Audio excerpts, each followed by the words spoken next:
2023 wasn't a good year for the Carolina Panthers, but I'm trying to make 2024 a better one for myself.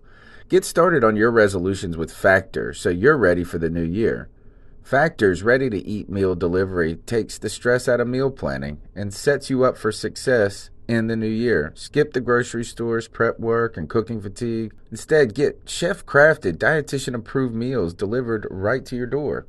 With over 35 meals to choose from per week, including keto options, calorie smart, vegan plus veggie, and more, plus over 55 weekly add-ons, you'll have a ton of nutritious and flavorful options to kickstart your resolutions. Skip that overpriced takeout trap. Factor is cheaper and way more delicious than takeout.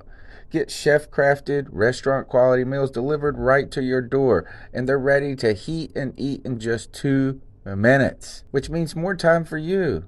Head to factormeals.com/C350 and use the promo code C350 to get 50% off. That's code C350 at factormeals.com/C350 to get 50% off.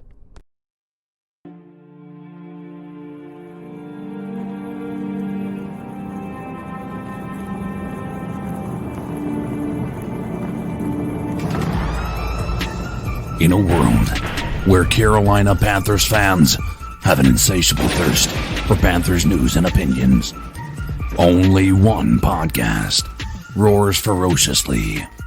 It's the C3 Panthers Podcast.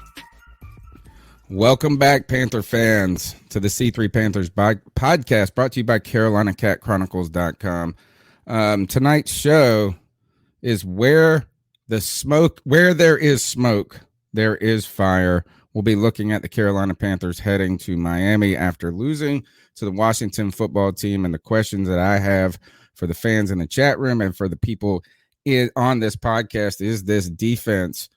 Can it bring the smoke? Does it bring the smoke, or is it getting smoke, folks? We need to figure out if this defense is as good as advertised, or if there are a lot of flash. The number's 252-228-5098. My name's Tony Dunn. You can follow me on Twitter at @cat_chronicles. Cody Lashney, my wheelman, is out tonight, getting just a little rest. We're giving him a bye week because he's going to carry us on the back end of the season. He got a veteran day in practice, but that's okay. We got some vets on the stage. Cody, CK, also What named up? Cody. How you do?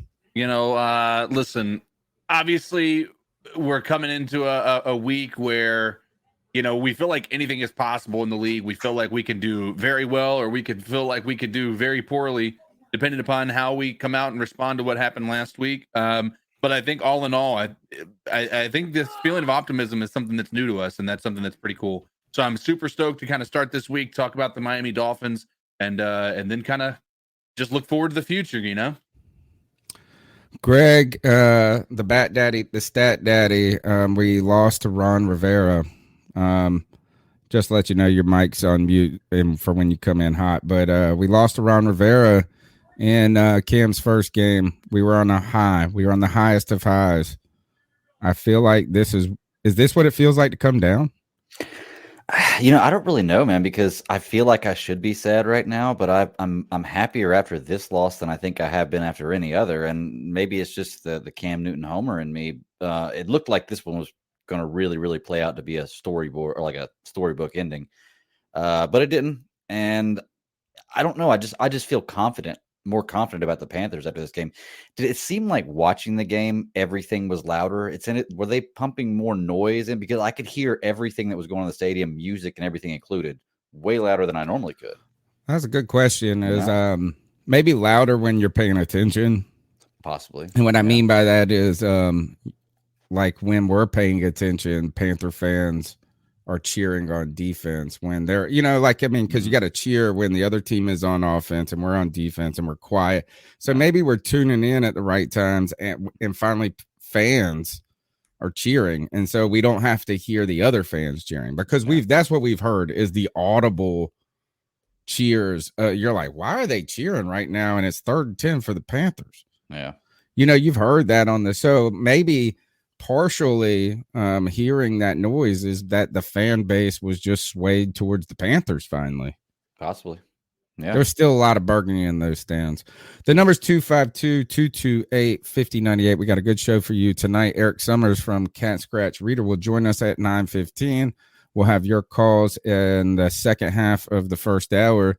And we're going to rock and roll through this show. Some things we do need to talk about, I guess, is I don't know. I'll let you guys take the mic for a second. What do you want to talk about 2 days removed from the Carolina Panthers? Cam Newton comes back home to BOA.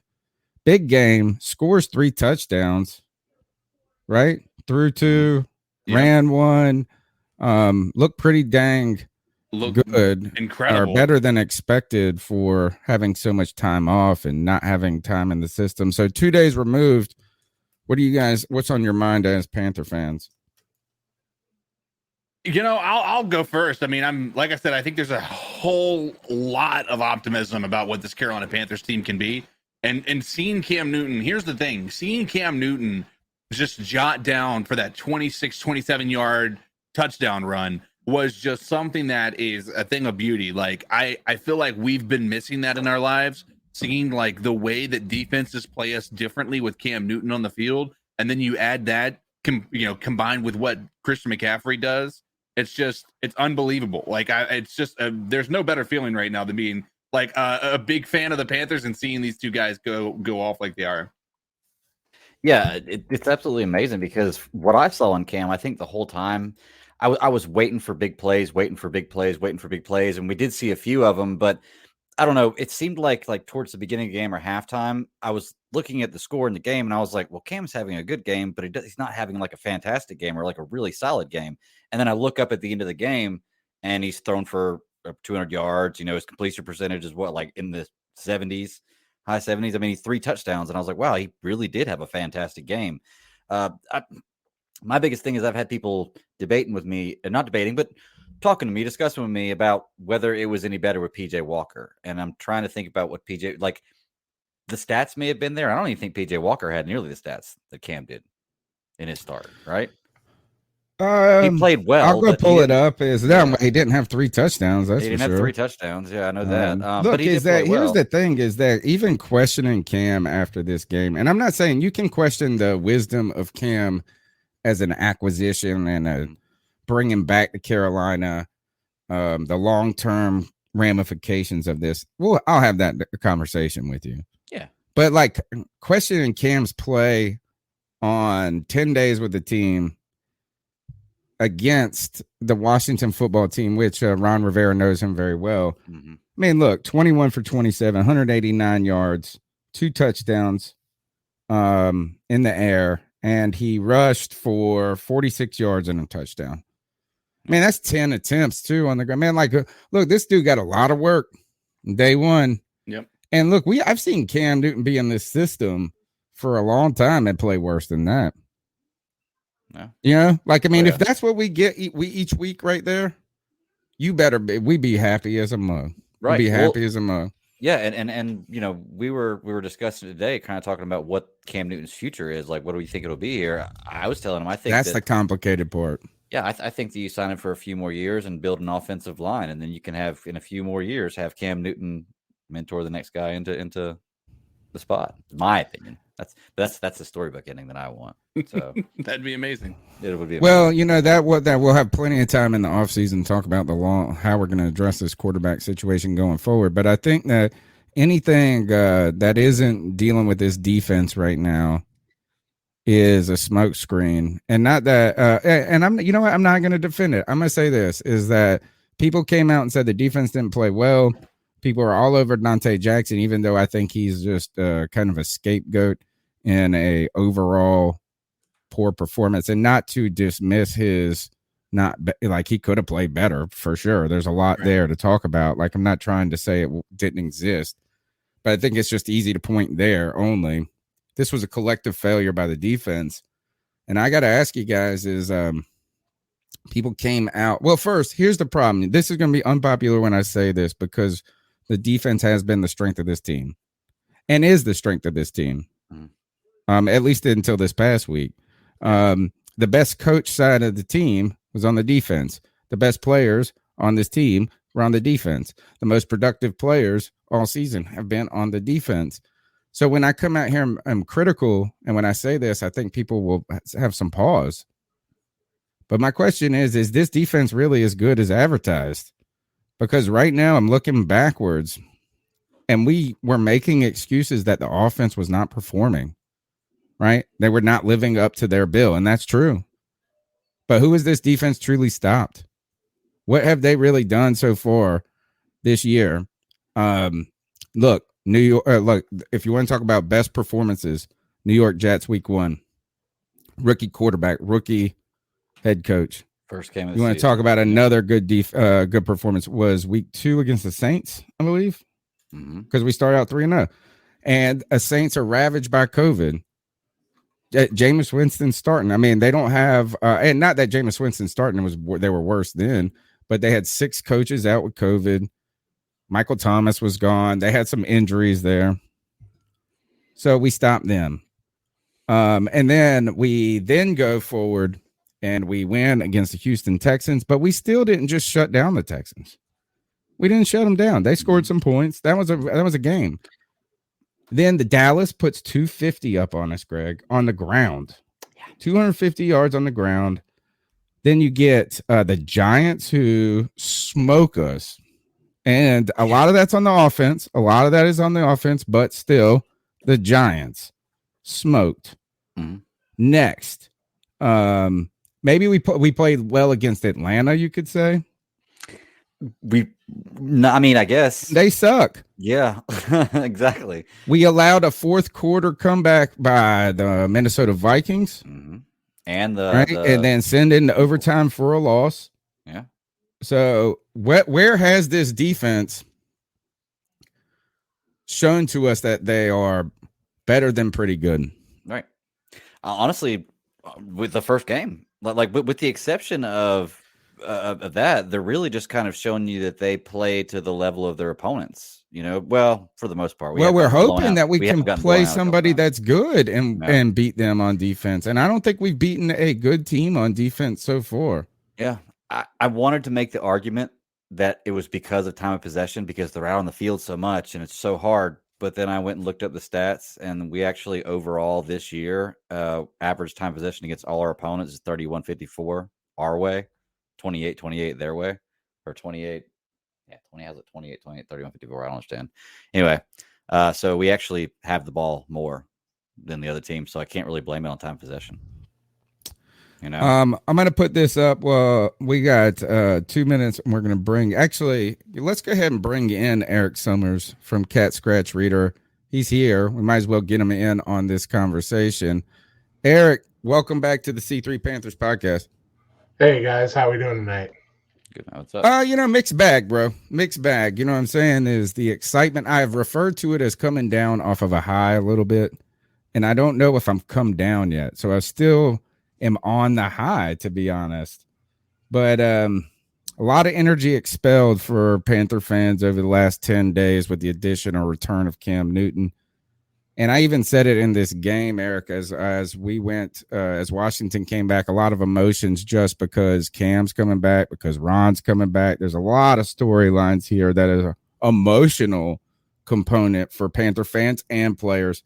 Cam exuded so much energy, goes and runs and puts the ball down, all of this. And then Ron Rivera, they score a touchdown going into the half. We get the beer settles in at halftime. They score a touchdown. It's hard to keep that high for so long. And Eric, after a loss, I'm still trying to figure out, should I be high or should I be coming down? I think you should be high. And the reason I'm going to say that is our defense definitely showed that they are not as good as we thought they were. I was just listening to you guys' conversation for a few minutes there. I think there's a lot of truth to the fact that we have dominated some inferior opponents defensively. We have faced a lot of backup quarterbacks this year. And on the games where we faced the intended starter, we have not done well. Now, Taylor Heineke's the first time we have faced a backup quarterback and not done well, but you can't even really call him a backup at this point. Like he is their starter. He's been starting long enough that he's obviously fully competent in the offense and all that good stuff. But there was a reality that I think we had to face over the weekend. This defense is very good, but they are also light. And when I say light, when you run up against a team that plays physical football, like the Vikings did, like Washington does, we are not like Dallas did. Yeah, exactly. Team. We are not heavy up front. We don't have any traditional, what I would like to call well-rounded defensive ends. All of our guys are light, unless we go a little bit heavier and we do like a Morgan Fox and Yetur Gross-Matos in combination. But even then, we're not heavy. And I think that's something that's starting to catch up with us a little bit. And I think that's something that some teams are starting to recognize as we have given up more and more yards on the ground. You don't have to beat us through the air. Our strength is in the secondary at this point. And if you can open up that through the run game, if you're going to make these corners and these safeties play closer to the line of scrimmage, it's the old football adage. It sounds cliche, but it still works. And it can go both ways. You can set up the run with the pass, or you can set up the pass with the run. But if you're going to be that good running the football, even a guy like Taylor Heineke can make you pay. Before we move on, let me give shout outs to the people that are in the chat. Sports Blitz, thank you for the donation. We never asked for the donations, but they are appreciated. He says, is it wrong to say that this defense maybe got a little too hyped from Cam being back, that they were unfocused? That said, Cam played excellent and gives me hope. That's a good comment. We'll talk about that tonight. And one other super chat from Nick Montiero, my boy. You guys hear that what Hassan read said, check your DMs. All right, I will. All right, so let's talk about that and continue on the emotional component with that defense. What went wrong, guys, this week with this defense and with the was Cam? I mean, do we really even have? I won't say have further. I'm not trying to knock on the comment that the person made, but like I'm so tired of even finding connections between Cam's existence and Carolina's failure, right? Like what else does he got? I mean, and I'm not saying he saved us or anything like that, but the defense just allowed them to run the ball. And I think that Dante has been a scapegoat. And I know that he did not have a great game. He did make a pass breakup down the field that could have been disastrous. If that hits, game over for Dante. But I think it's just easy to point to him because of those are the visual plays. They were all set up by them just running the ball all on that left side all day. Why is it just the Panthers light, or where the linebackers not playing effectively at the same time? I was going to say it seemed like it was all around kind of everybody. The linebackers I looked at, there were so many plays where the linebackers were almost there on passes, just almost there. And I'm not going to lie, they ran the ball all over us, but Heineke did put the ball in some really tight windows for a few of those touchdown passes that I'm not sure. He had a lot of time, though. Yeah, I'm not sure if it was players that were out of position, but where he put that ball, I mean, was perfect. And I don't see how he's gunslinging. Yeah. But yeah, I think it was all around, man, to be truly honest with you. It wasn't just the linebacking core. It was everybody. The defensive line was getting pushed around, bullied around. Those gaps were wide open the whole game. We were we were in the wrong gap a lot. Yeah. Our defensive line was in the wrong gap a lot. And one of the reasons for that was schematic, and it bothers me that we didn't have the ability to stop it. So the Washington football team was running what we call a wide zone run scheme. And all that means is that you're essentially creating more separation between your offensive linemen in an attempt to create some larger gaps there. We do that too. It's not a foreign concept to our defense. They should be practicing against that concept. But Matt Rhule said it in the Panthers. What do they call it? The thing that they do on the radio, Panther Talk. That we had no answer for it. They said we tried stacking the box. We tried bringing safeties down. We tried all these different things. And for some reason, every single play, we just were not maintaining good gap discipline. And that was defensive tackles. That was defensive ends. That was linebackers. And when it came outside the tackles, it was corners. So, and I think that all goes back to the fact that we are a small team that does easily get pushed around by a larger team, bigger guys. We're built for stopping a lot of stuff on the outside. We're built for stopping stuff in the secondary, but we're starting to pay for it when a team wants to play smash mouth football against us. Do we think this has anything to do with college mindset? Maybe. Do you think maybe this Matt Rhule is putting into a college? I guess in college you line up the best player against the you line up the best player against these other guys. You're going to win all the time, just about. But it's not like that in the pros. I think that's kind of the position he's putting himself in. He wants fast guys that can hit hard really fast, but I guess they can be pushed around. It seems more like a college team he's putting together to me. Yeah, I mean, fast isn't bad. It's just right. There are weaknesses. You need to have these rotational guys that can play physical football when you're going to face we knew what Ron Rivera was going to do coming into this game. We knew that he was going to pound the rock. The fact that we didn't have the personnel to stop him from doing that, even though we knew exactly what he was going to do, that hurts a little bit. That's dangerous to think about. I do think it's personnel in one component. There's, it's like one of those things where when things go wrong, there are certain things that are apparent, and then there's like 20 other things that are going on too that are going wrong.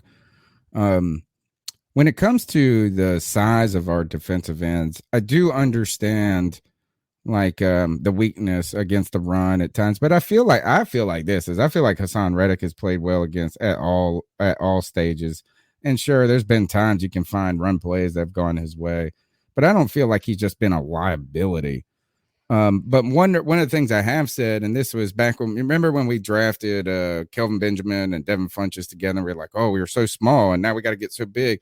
Well, the problem is they both did the same damn thing to a certain degree. Like they weren't complementary.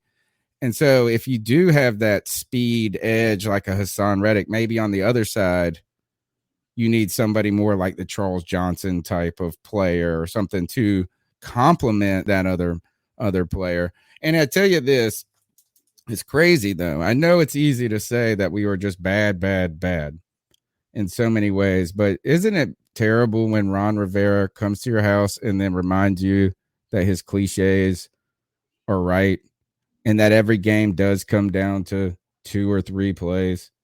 In this case, if we stop that 4th down where Heineke does the Brett Favre, puts us in a completely different situation. Yes, we got beat. We got punched up, but there were 3 or 4 plays that were game-changing kind of plays where we're not that far away. So Ron Rivera comes back and gets his redemption or his revenge. I saw you talking about Derek Brown. People have been hard on Derek Brown as a draft pick. I like him. I just know it's not a sexy. I learned my lesson. I talked shit about Star Lotulelei. I learned my lesson is I love KK Short because he got the sacks.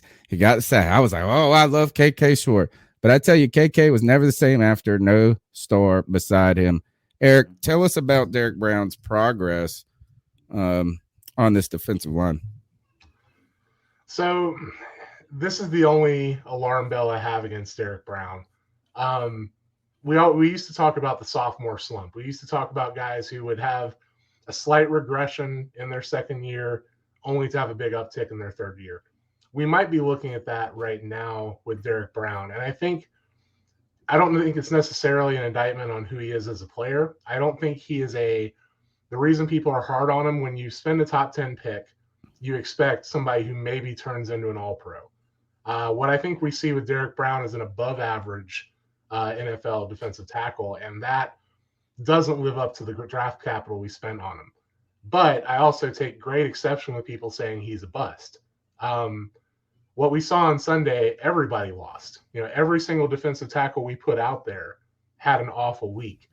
And I want to say that part of that is it's schematic. So we just talked about Hassan Reddick and Brian Burns. We talked about how well they can get after the passer normally, right? Well, we're running this wide 9 defensive scheme where, kind of like the wide zone that they were running against us on offense, we've got our front 4 spread so far out on any given play that the gap that you're asking a linebacker to fill, or a gap that you're asking a defensive lineman to maintain integrity on, may be several steps away from where they start the play.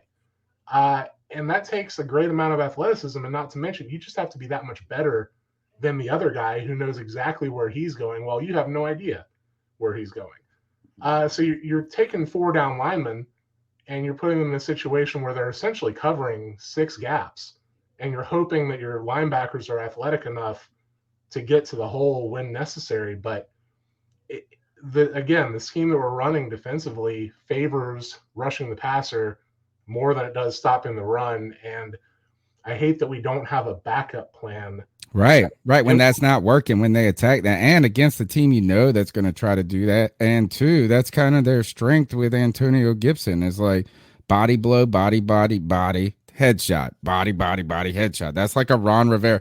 And man, once this got into the third quarter and things were ticking down, bro, and we're down 7, I guess, at the end of the third, I was like, shit. If we don't score on this next drive, things could be really ugly because we might not get the ball back, but one more time. You know what I mean? Like, it's like you don't have, that's a Ron Rivera game right there. Reduce the amount of possessions. And I got to give him credit. I want to give Ron Rivera and their coaching staff a lot of credit, and Taylor Heineke too. I got to give him a little tip of the cap. Big stage they came in and pulled it off. You know, I think that's a big stage. They're coming off of beating the Bucks. They're coming into Bank of America, which is hype because of Cam. They fall behind by 7. That's a Ron Rivera type team. And I got to say this is I believe that Ron Rivera has to give a better halftime speech than Matt Rhule. Good Lord. Well, yeah, I mean, we've been losing in the third quarter for the entire tenure. Something's going on. I know. I mean, they just tune out. I would love to. All right, Eric, what are the top storylines for you coming out of this week and going into next week? You tell me what we should be talking about. Well, I think we're about to face kind of a team that's somewhat similar to us in a strange way. Like, if you really think about where the Miami Dolphins are personnel-wise, and you look at them on offense, you think that's a fairly similar team now that we have Cam back. You know, Cam is essentially an older Tua, right? I mean, Tua is a younger Cam, whichever way you want to phrase it. It's not the exact same, but you're talking about a guy who can hurt you with his legs as well as his arm. You're talking about a guy with minimal time in his system, his new system. You know, I wish I could say that Cam came back to exactly what he left, but he obviously didn't, right? So Cam is still learning a lot. I was really surprised that he took every single snap at quarterback this week. I was surprised that PJ didn't get involved from time to time because God knows he didn't know the playbook. And like the announcers commented at one point, he's essentially taking backyard football plays in his ear and just being told what to do. So we're going to get better week over week. But when we're talking about the Dolphins, they're a team that has a little bit of a high going right now too. They weren't that good to start the season, but they're improving. Their defense has been greatly improving. They really have been rushing the passer well lately. Our offensive line has been playing well lately somehow, which I am so shocked about, but happy to see it.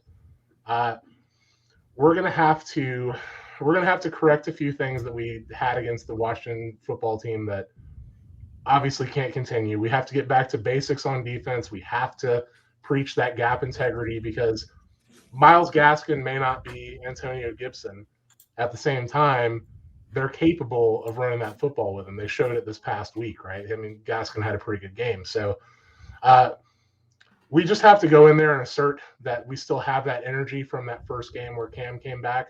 If the offense can put up 20-plus points, this defense should be able to win the game. I definitely think we saw the worst performance that we're going to see all year from this defense this past week, but I'm speaking as a person who played defense before.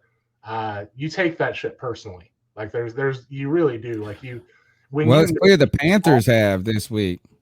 It's clear It's clear the Panthers have, like the players have. In fact, but while we're on that, let me see if I can just put this up, and we'll try to make our show as complicated and cool as possible.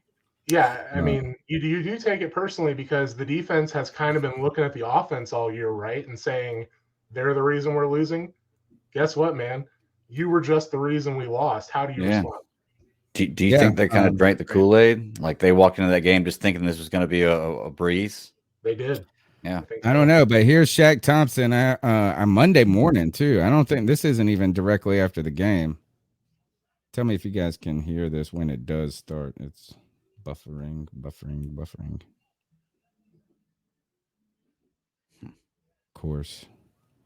Come on, Shaq. I got kids. Damn it. I think I might have heard this. I think he talked a little bit about how they were, how they felt this was kind of personal and how they know that this was on them, and kind of talked a little bit about the things that we've been talking about so far in the show that they messed up. There it is. All right, here we go. And by the way, I think the Panthers really got. Can you hear that? Yeah. I got 2 minutes. With that said, it's on us to start us off with the first question. Yeah, 2 minutes. I got kids. I gotta go see my kids. So do I. Darren Gant. Are there common threads when you look back at the games where you guys have given up a lot of rushing yards, Dallas, Minnesota, New England yesterday, that you can identify, and how do you fix those? Do your job. That's all we gotta do is do our job and play physical. Would you care to elaborate on that? Do our job. Everybody got a gap. Do your job. Stay in your gap. Play physical. Matt mentioned earlier today, he talked about needing to be more consistent and mentioned veterans having to help play a part in that accountability. How do you do that right now? Do your job. Make sure everybody do their job. I got kids. It's going to come down to it, doing your job. That's my favorite part. We all got kids, mofo. I'm just here so I don't get fined. Yeah. Any more questions?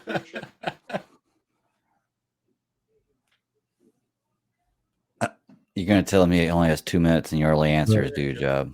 I know. Oh, what about this? When you only got 2 minutes and nobody's got a question. Yeah, because your only answer is do your job. I mean, I wouldn't ask him a question either. I'd be like, all right. Yeah, there's Joe. Here's Joe. You see that man's face right now? Do you want to ask him questions? Right. Just to be told. Right, good point. Playoffs and so forth just kind of needs to be thrown out the window. And as you Now said, you got Joe Person just do your rambling. job. Have you heard much talk about playoffs, and kind of how would you kind of respond to that? We got to win the games we need to win to talk about playoffs. We got to, you know what I mean? Our fan Playoffs. want to know this week. I know. Actually, I want to stop there. First is that when he said I got kids and Darren Gant. Well, Darren Gant is the biggest smartass on the planet. Like, I want to be mad at how much of a smart ass he is sometimes, but it's always funny. He's always fun. I mean, it's like really funny, even when I'm pissed about it. He said, I got kids too. I'm trying to do my job. He said, I'm just trying to do my job. I mean, by the way, did you see I work for the Panthers? We're on the same team. All right. How, Eric, when do we look? I try to be a glass half full guy. I'm rooting for the team to win each week. I am not, I'm like not a Debbie Downer when it comes to people. Like, this team sucks, this and that. But I do hear people talking about, we can run the table still. This doesn't mean something. I'm kind of with Shaq here. Is like, how are we going to talk about playoffs if we don't just win some fucking games, bro? Mm-hmm. Like, we just got to win. Like, I want to just talk about winning next week against the Dolphins. What do you think about the playoff talk? I know it's alluring because the Falcons and the Saints are so bad. But are you really even interested in thinking about that far ahead right now?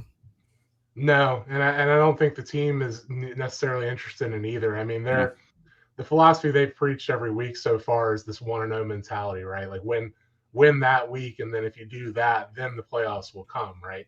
Mm-hmm. And that's the mentality you have to have. You can't look ahead. You have to focus on your opponent. And frankly, I mean, playoff talk for us is very premature. We're still trying to figure out who this team is with Cam now at the helm, which the offense is undoubtedly better. We had zero chance 2 weeks ago before we signed Cam Newton of going to the playoffs. That's a given in my head.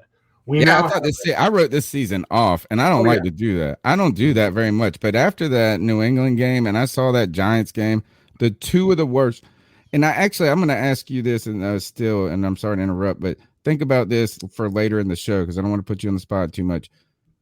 Is the New York Giants game, the loss against them, the worst loss in the history of our team? Like the performance, I have an argument for it, but I'm sorry. Just put it on the back burner, let it stew, and think about it. I will think about that one. There have been some bad ones in our history, but I'll think about that for a bit.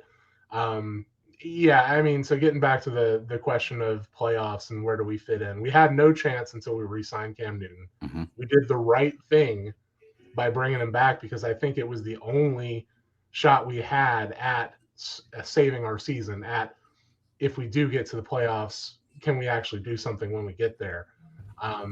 He was the only answer we had. I actually liked how PJ played in Arizona, but he's still not Cam Newton. I think they complemented each other well, which was why I was surprised that PJ didn't get any time against Washington, because I thought we kind of had a nice little dual quarterback thing there going. I know you're paying Cam a lot of money, but he's not fully immersed in the playbook yet. Certainly we could have given PJ a few series.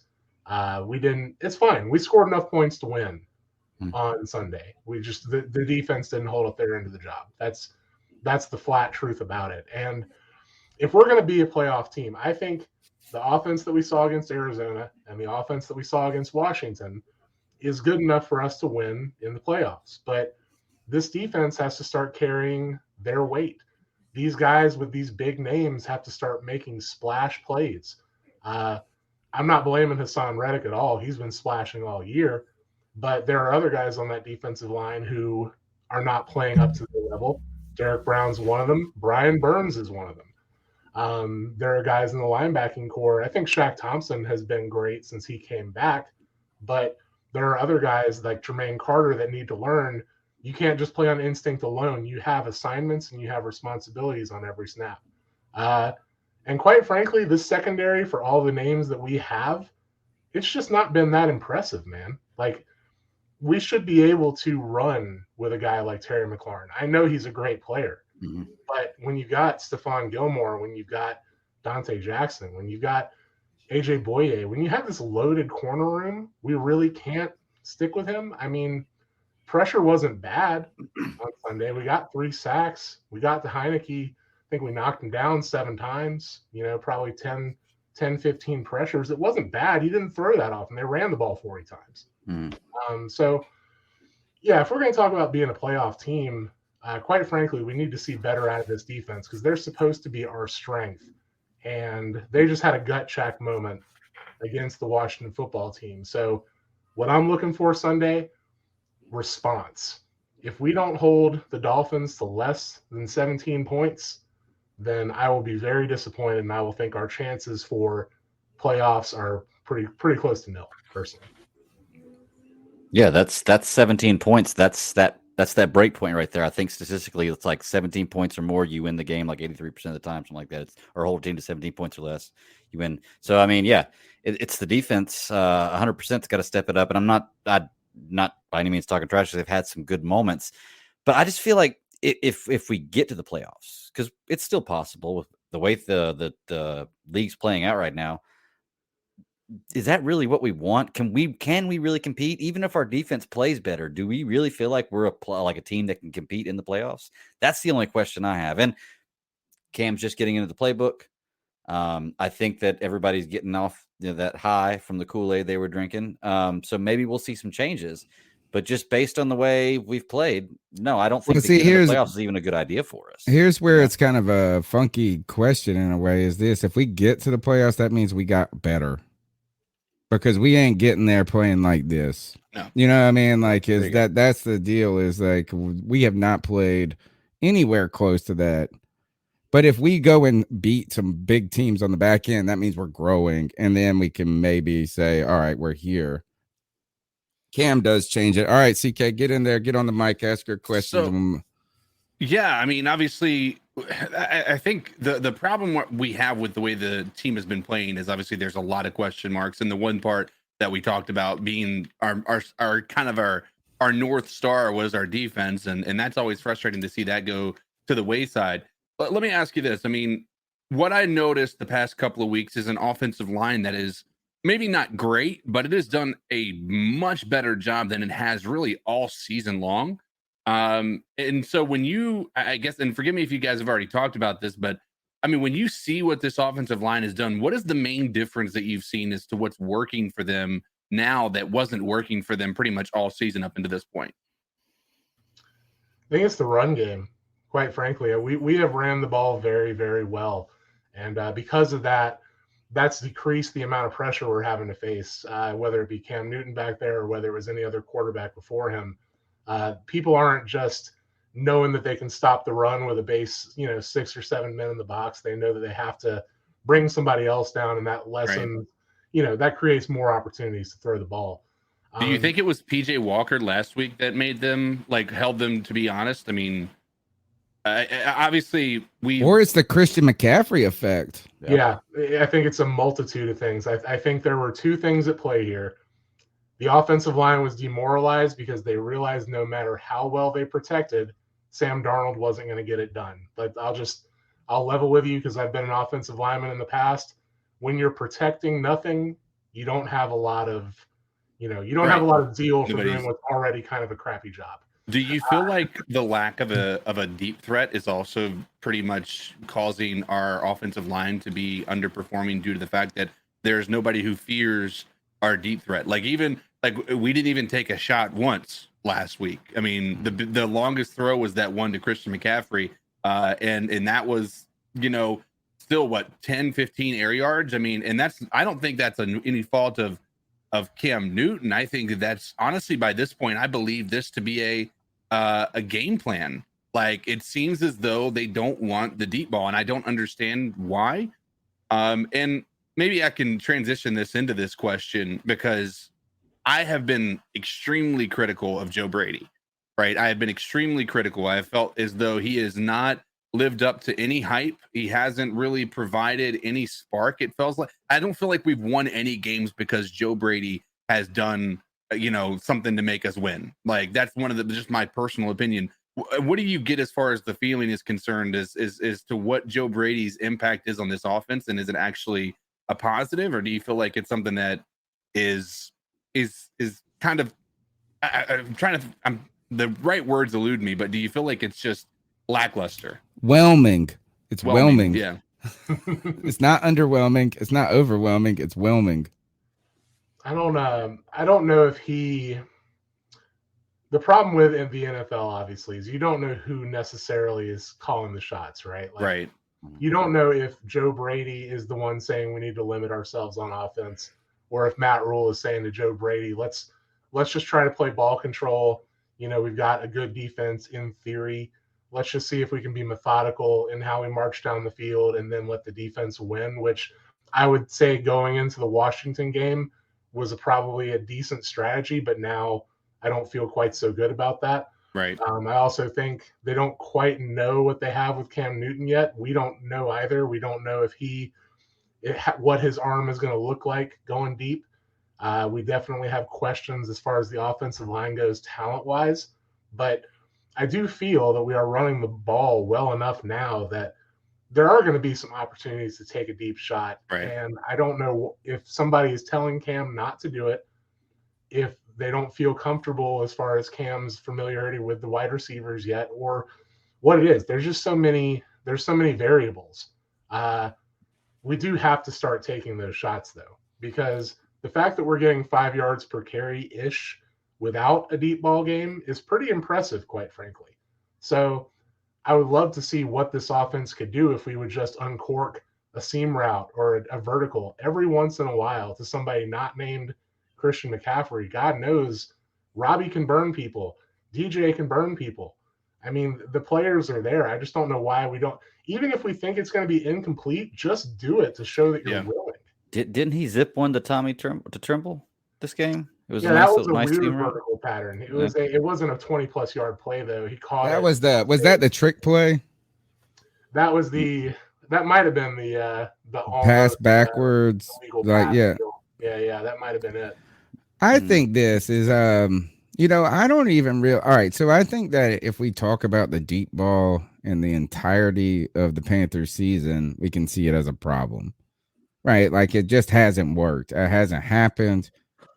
But I don't really like, I would say Joe Brady called his best game last week on offense. Like I really felt like he did some cool stuff. I felt like he has been freed from Sam Darnold a bit. And I've been whelmed by Joe Brady myself. Is that like everybody coronated him so quickly as the next coming that I just want to say, all right, look, I just want to be good. I don't need him to be fantastic. Like, let's be good. So I think I'm going to wait a little bit before I start overkilling the deep ball. Like Cody Lash, my co-host who's not here tonight, he's very critical of this. And you're right, just try it. But I think they're going to have more faith now that Cam's there to give it a shot, because they did try it a lot in the beginning. It just was not working. I mean, I won't say a lot, but in the games that Sam Darnold played pretty well, it was those games in the beginning, and he almost just instinctually threw it downfield. That was like 4 years ago, it feels like. And week one. It was like week one against the Jets. That's So anyway, let's shift in the last couple of minutes. Let's shift the conversation to the coaching staff. And obviously you don't know how. I guess that might be the question with the coaching staff is like, we don't know who's calling the shots, but at the same time is the problem that I won't say the problem. We're an inexperienced coaching staff. Let's just go ahead and admit it, is that Matt Rhule is a younger coach, kind of a young coach, younger, but he's never been in the NFL. And I don't want to hear, he was an assistant with the Giants and stuff like that. It's okay. He's tasted the NFL. And don't tell me that Joe Brady's been in the NFL either. Sitting in the corner as an intern over there beside Teddy Bridgewater when Drew Brees is over there, you might as well be an intern for the Pack. You might as well be a backup quarterback for the Packers. They don't even give the backup quarterbacks for the Packers the playbook.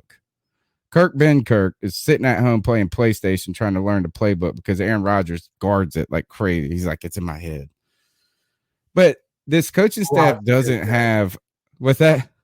I said a lot is in his head, as we have found out.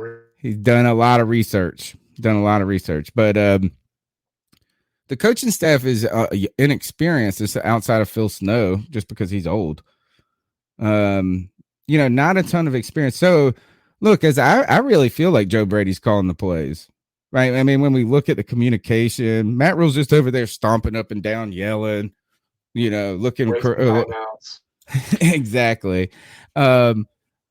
What do you think about this coaching staff and their development? Because, Eric, I was pretty high on them after year one, and not because I thought that they were going to be fantastic, but in a COVID year with limited time, like it didn't seem disorganized. I mean, yeah, you could be like, we should have done this, but it didn't look like they didn't know what the hell they were doing. This year slightly feels like they don't know what the hell they're doing. A little listening to the outside noise, maybe a little bit too much.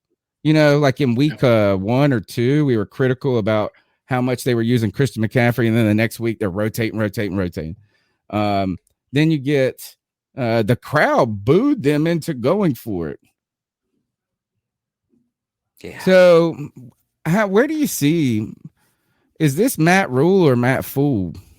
Man, all right. So I'm going to go on a very small rant here about that moment that you just talked about. Get it. My personal philosophy, and this is a judgment call, right? I would say punt it. I think he made the right call to punt it at first. But I would have been totally okay if he just went for it too.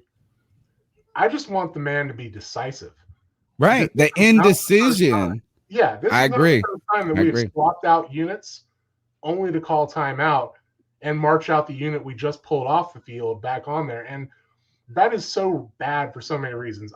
There's the obvious, you burn a timeout, but you also burn their psychology, right? If you have an offense operates on trust, and if you want to go for it, you better not even have the punt team ready. Like, you should already have figured out on third down that if we don't get this, we're going to go for it on fourth. No hesitation. Catch that defense off guard. If you go for it in that moment, your chances of it converting are way higher than if you run the punt team out, call timeout, therefore giving the defense all the time in the world also to adjust to your call. Rest. Yeah. And then you try to run a predictable play to Christian McCaffrey. I just want to see decision. I want to see him have a conviction and stick to it. I just don't get the feeling that Matt Rhule feels strongly about anything, and that's the thing that bothers me the most about him. Like, if you're going to be wrong 100%. But by God, don't keep flip-flopping. And it really was embarrassing to watch him get booed and change his mind. That was terrible. And this is one of the things that, you know, I mentioned after the post game. I mean, it seems as though he is very like, and maybe it's not even just him. Maybe there's a level of David Tepper does not like this team being unliked, right? I think there might be a level of that as well. But like that part, let's be honest, he should have known well before third down. He should have known when that drive started that he was going to go for it. If it was a short, you know, down in distance, or if it was within 10 yards or whatnot, you should have known that. Like, that shouldn't have been even something that came down to the situation in that moment. You should have started that drive knowing that if I get to fourth down, I'm going for it. If I get to X, Y, and Z. What happens here? What happens there? Right. It was really in a bad situation to begin with. We were backed up. It was tough. I'm with you, Eric, is that it's not the decision. It's the indecision. Is that because the fans want to go for it? Cam wants to go for it. You know, your players, offense is always going to say go for it, right? You know, that's going to be the temperature. And, you know, and to give Ron Rivera credit, and this is why I say, man, the stage wasn't too big for them.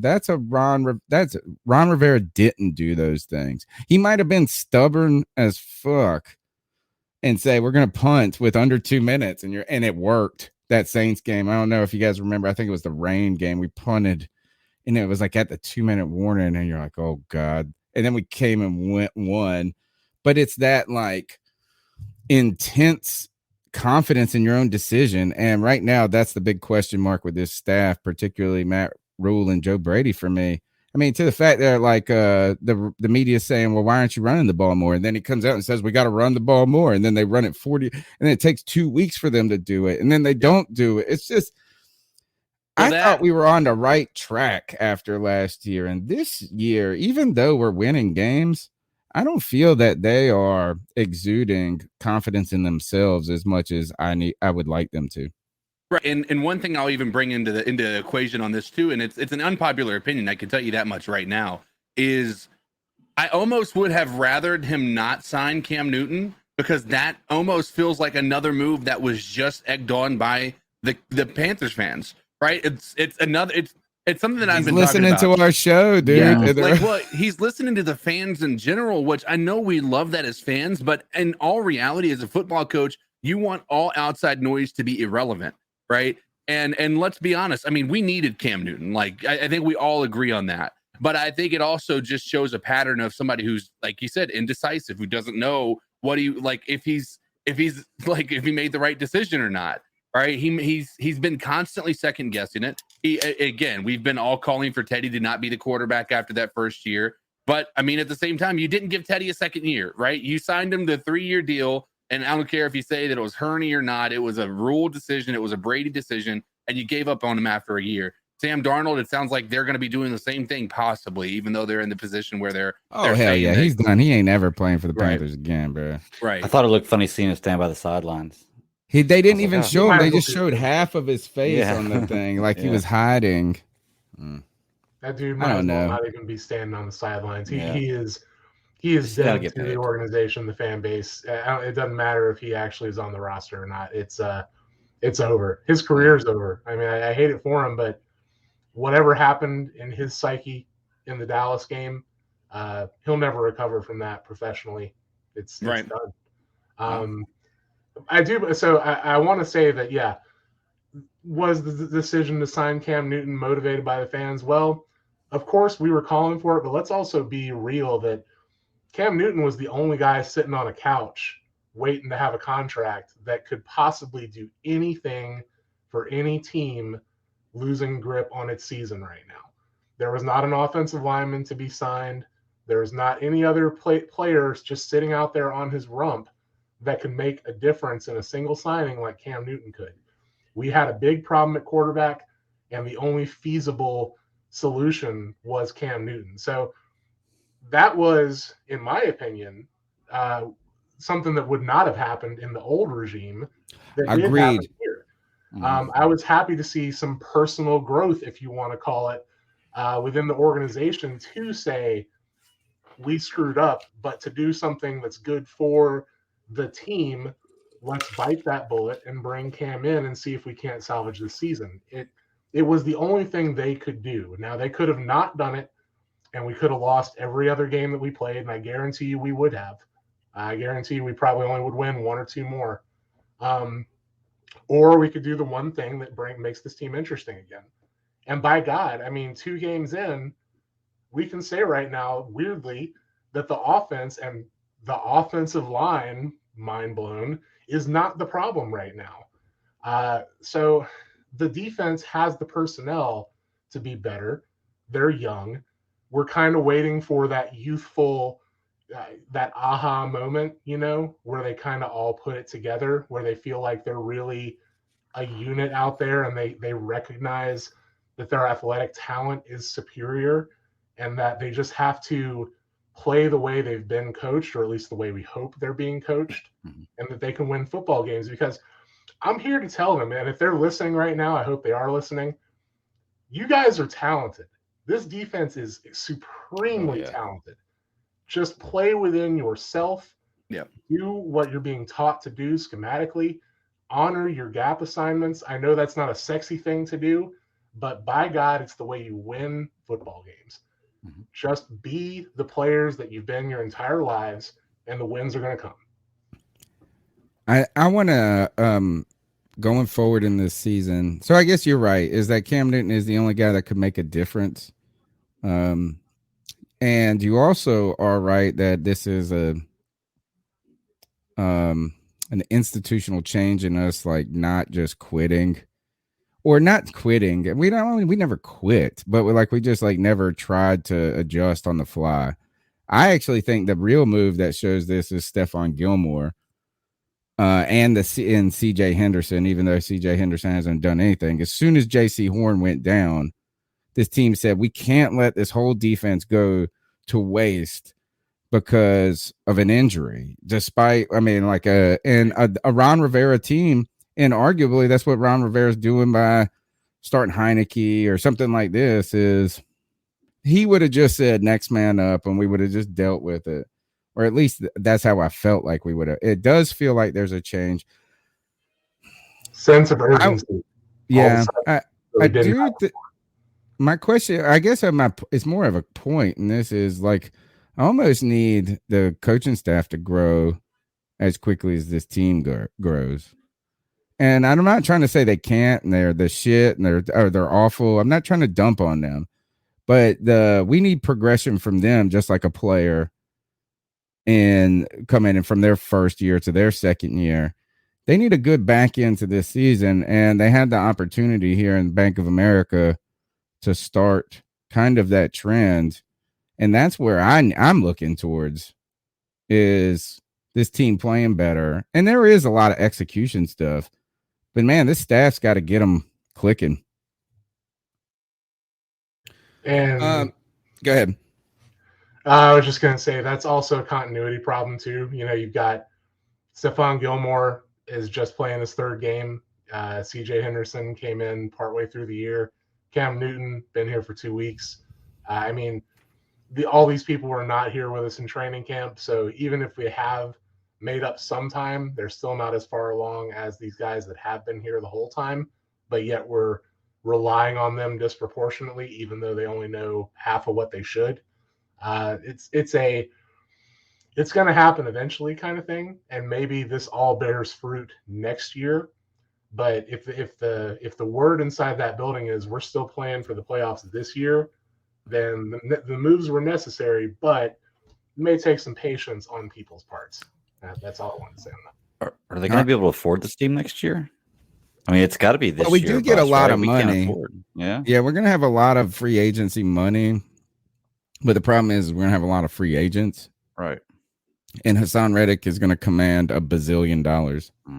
Every sack he gets. All right, let's let Eric run with this question.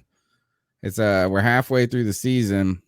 what the Panthers need to do in this back half, in the back 9 or whatever we're at, kind of for that growth, even if it's not playoff. You know what I'm saying? What does this Panthers team need to do in the back end? They need to beat one team that people don't think they will. I think that's the most important. They need to beat a team where they are truly a healthy team. Yeah, they need to beat a healthy team with their starting quarterback. That is a game that when walking into, everybody's saying they don't really have a chance.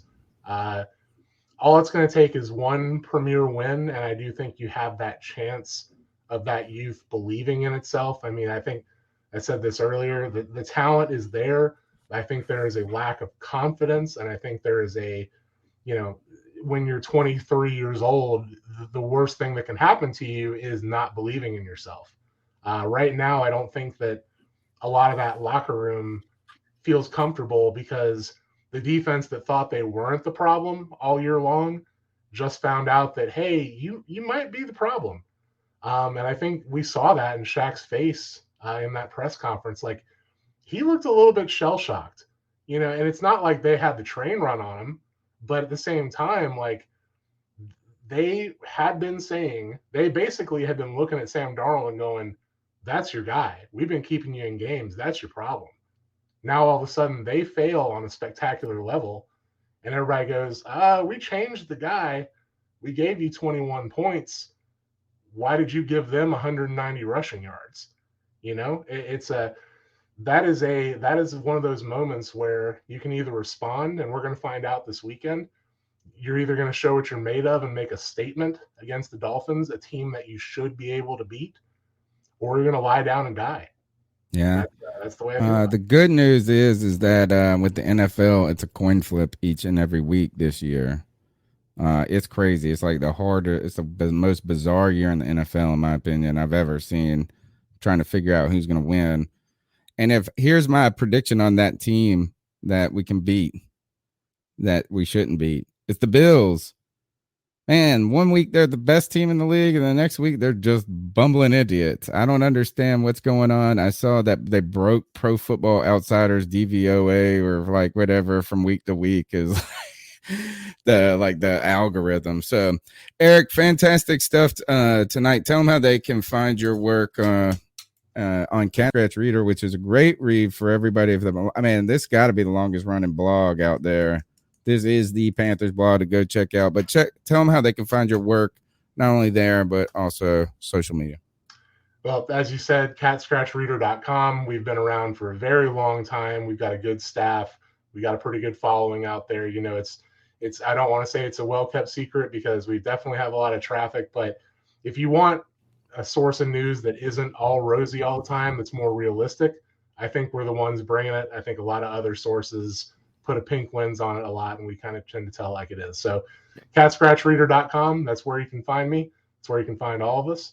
And on Twitter, my handle is @Tater596, TATER 596. I mostly talk about fat people. So if you like talking about fat people, and it all comes from a place of love because I'm a fat man too. I talk a lot about the offensive and defensive lines, which, that's something that a lot of people want to know more about. Yeah, definitely. So if you want to get an opinion that's not the popular one, you probably come to me because, quite frankly, I still love you, Derek Brown. I still love you. A lot of people out here don't. I still love you. I'm here to say it if you're watching. I do think he is a guy you want to have on your team in a bar fight. Like, he gets angry on the field. I like that at the very minimum. Smash through the bar. Like, I think he can create shrapnel if he smashed through the bar and take out the bar fight. Yeah, he's a country strong. Thanks. Great stuff, Eric, man. We'll check up with you in the future, man. I believe me, I'll be messaging you. I'll be messaging. Thanks a lot, man.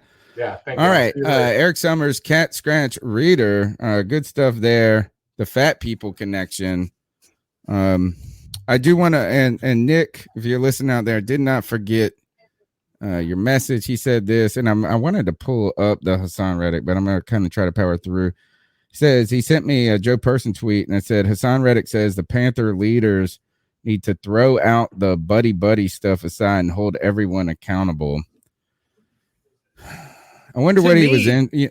I hear that as a shot against this coaching staff personally.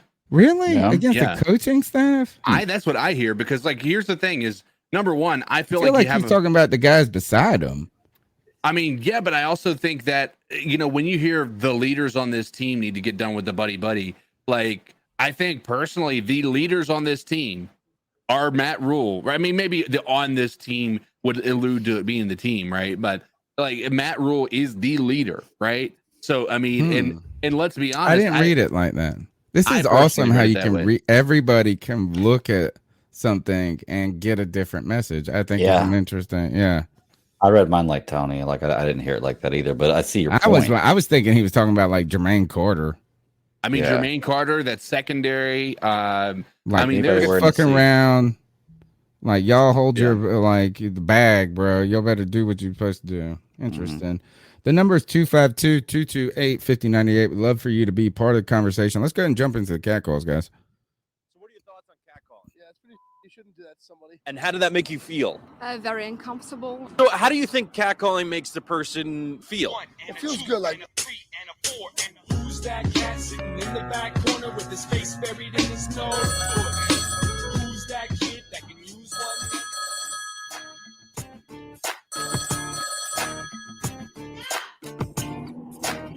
What's up, Panther Nation C3 podcast, man? It's Coach Kurt here, and first time caller, long time listener through Thank Spotify. you, bro. I just want to make a statement.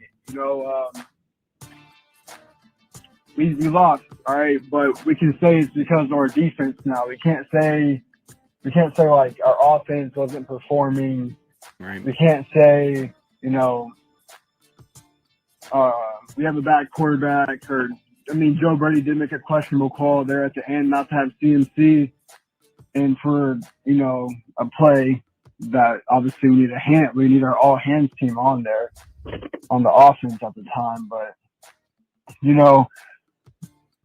all I'm saying is really that I prefer to lose with a good offense under Cam Newton and to know that our defense can just have bad days and not have the excuse that they're just always on the field. Great call. Like we have, liabilities on there. I mean, Dante Jackson, we've been talking about him, being the stud he is, like pay him now and stuff like that. I mean, he's getting burnt all day,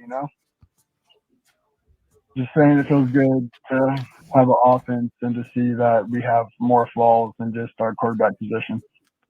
Great But, call. I mean, if Bucks lose Monday, I guess Giants probably not. They didn't. But, I mean, Brady's kryptonite is the Giants under Eli Manning, obviously. But we'll see what the hell happens. Saints lost, Falcons lost, but there's like 5 teams in contention for those wild card positions now because everybody's at like either even or 1 over, so we'll see what happens. And I'm going to keep calling in and keep listening to you guys. Great first call. You got to keep calling in. The number is 252-228-5098. I agree with the call in one way and disagree in another. Where I agree is that is that we have not been as downtrodden after this loss as we would have been, or as we were after the Patriots loss, because it looked like the thing was so broken it couldn't be fixed after the Patriots because the offense was awful. The defense had to play perfect, and even if they did play perfect, the offense was so bad it didn't matter. Right. So I think I agree 100 on this. Is that the injection of life? The fact that Cam Newton has scored 5 touchdowns in 5 quarters or whatever, like the 2 games, and we hadn't scored any touchdowns. That alone gives us hope. And like you've said, Greg, is this symbol on my planet means hope. So the offense seems hopeful. It doesn't seem destined for failure. Right. And you hope that it is the defense that could be having a bad day. You hope that they can improve it and get better from week to week or something like that. So I don't think all is lost. Where I disagree with the call is, man, I don't even really want to think about the playoffs till we just win. Right. It's like, is that, man, yeah, if the Bucks would have lost, it would have been, I guess it would have been easier for me to talk about the playoffs. But I felt like we really should have. I mean, we won. Cam Newton comes back against the Cardinals. We went on the road. We're coming home. There's all this excitement. Ron Rivera's coming back. It's time for this team to make a statement that says we're going to get better this week, and we're going to get better next week, and we're going to go and earn our playoff spot. And we came out and lost. Mm-hmm. And we just, I won't say we shit the bed. I don't like that because the whole game wasn't all bad. But I just wish, like, we need to catch some momentum, and you don't catch momentum with L's. They didn't come up big when they needed to come up big. There were certain plays they needed to come up big and make a stop. Fourth and whatever, third and 20. Yeah. You talked about in the opening of the show, and you were asking, all season long, realistically, what has this defense done? And, I'm thinking about it the whole time, and you're absolutely right. Like, we haven't really criticized the defense that bad this year because they've been screened behind the offensive line. Now that I don't want to say we fixed the offensive line, but the best thing we could have done for the offensive line was put a competent quarterback that can deal with a somewhat broken offensive line behind it, which we did. So we did the best thing to do to get the offensive line fixed. Now it's not the focus because everybody's always going to want to point a finger at somebody for a loss, and now the defense is exposed. Like and I don't want to say they're exposed because I do love this defense. Like, I think that but they haven't shown us that they're great. They're not coming up in big moments. Big and moments is what I need. Do you remember how many people shit on Rhule at the end of that Vikings game because he said the defense could have stopped at the end? I think it was the Vikings game. It was like you could have made a stop and you didn't. And everybody's like, well, the defense gave you all the momentum the whole game. And they were right. The defense did. But, like, at some point, the defense has got to come up when it matters. Yeah. I just think the whole team needs to come up when it matters. It's like this. I don't care. If we would have won this game by 1 point, I wouldn't have gone, oh, this defense stinks. Mm-hmm. I would have said, man, it sucks that they ran on us and McLaurin got the best of Dante. I'm glad we won. W's is how you catch momentum, not excuses, not couldas, would have been, and should have been. Zach Baker in the super chat. Thank you. We never ask for the money, but we always appreciate it. You can find ways to donate in the PayPal and stuff down at the bottom if you like. I thought it was a little shallow by Matt Rhule kind of blowing off Brady Christensen's performance the other day when asked about it in the interview. Oh my God. Because didn't he score? Where was this question when freaking Eric was here? I was specifically was trying to, and if I had my wheel, make Cody Lashley because he loves some Brady Christensen. Yeah, he does. Brady Christensen came in. I think he was the highest rated player at his position on the offensive lineman. Yeah. I think here, let me channel my inner Cody Lashley. All right. The problem with this coaching staff right here is that they didn't have the confidence to put in a younger player at the beginning and let him take his lumps. They had to wait and wait. Can I bring up Andrew Norwell, who it took to get an injury to come and become a starter? Brady Christensen was drafted to be a player on this team. And while they didn't believe because of his short arms that he could play left tackle, he played left tackle in college. And we have bums playing left tackle for us all season. Get him, Cody. And Brady Christensen is the person that could become the answer, but you won't know he's the answer until you try it out. Oh, you didn't. And he probably would have said something way cooler. He probably would have said something cooler. Yeah. No, I felt that. Yeah. Sounded like Cody. But no, this is a great point of him just blowing this off. What is Matt Rhule's deal? It seems like he just blows off talent like that a lot. And it seems like whenever he does compliment somebody, they're undeserving of it, and it usually means they're gone, right? So I would be very happy if him not talking about it a good thing. That means yes, keep Brady Christensen. Yes, okay. That means he's not being cut. Like if Matt Rhule tells you he likes his Christmas present, he don't like it. Yep. You got the wrong. Oh, he'll be like, "Oh, your picture's pretty" to his little girl, and you're like, "Oh, fuck." The trick is you don't want to hear him compliment it, but you'll see him playing with it later, and like, okay, yeah, I know he likes it.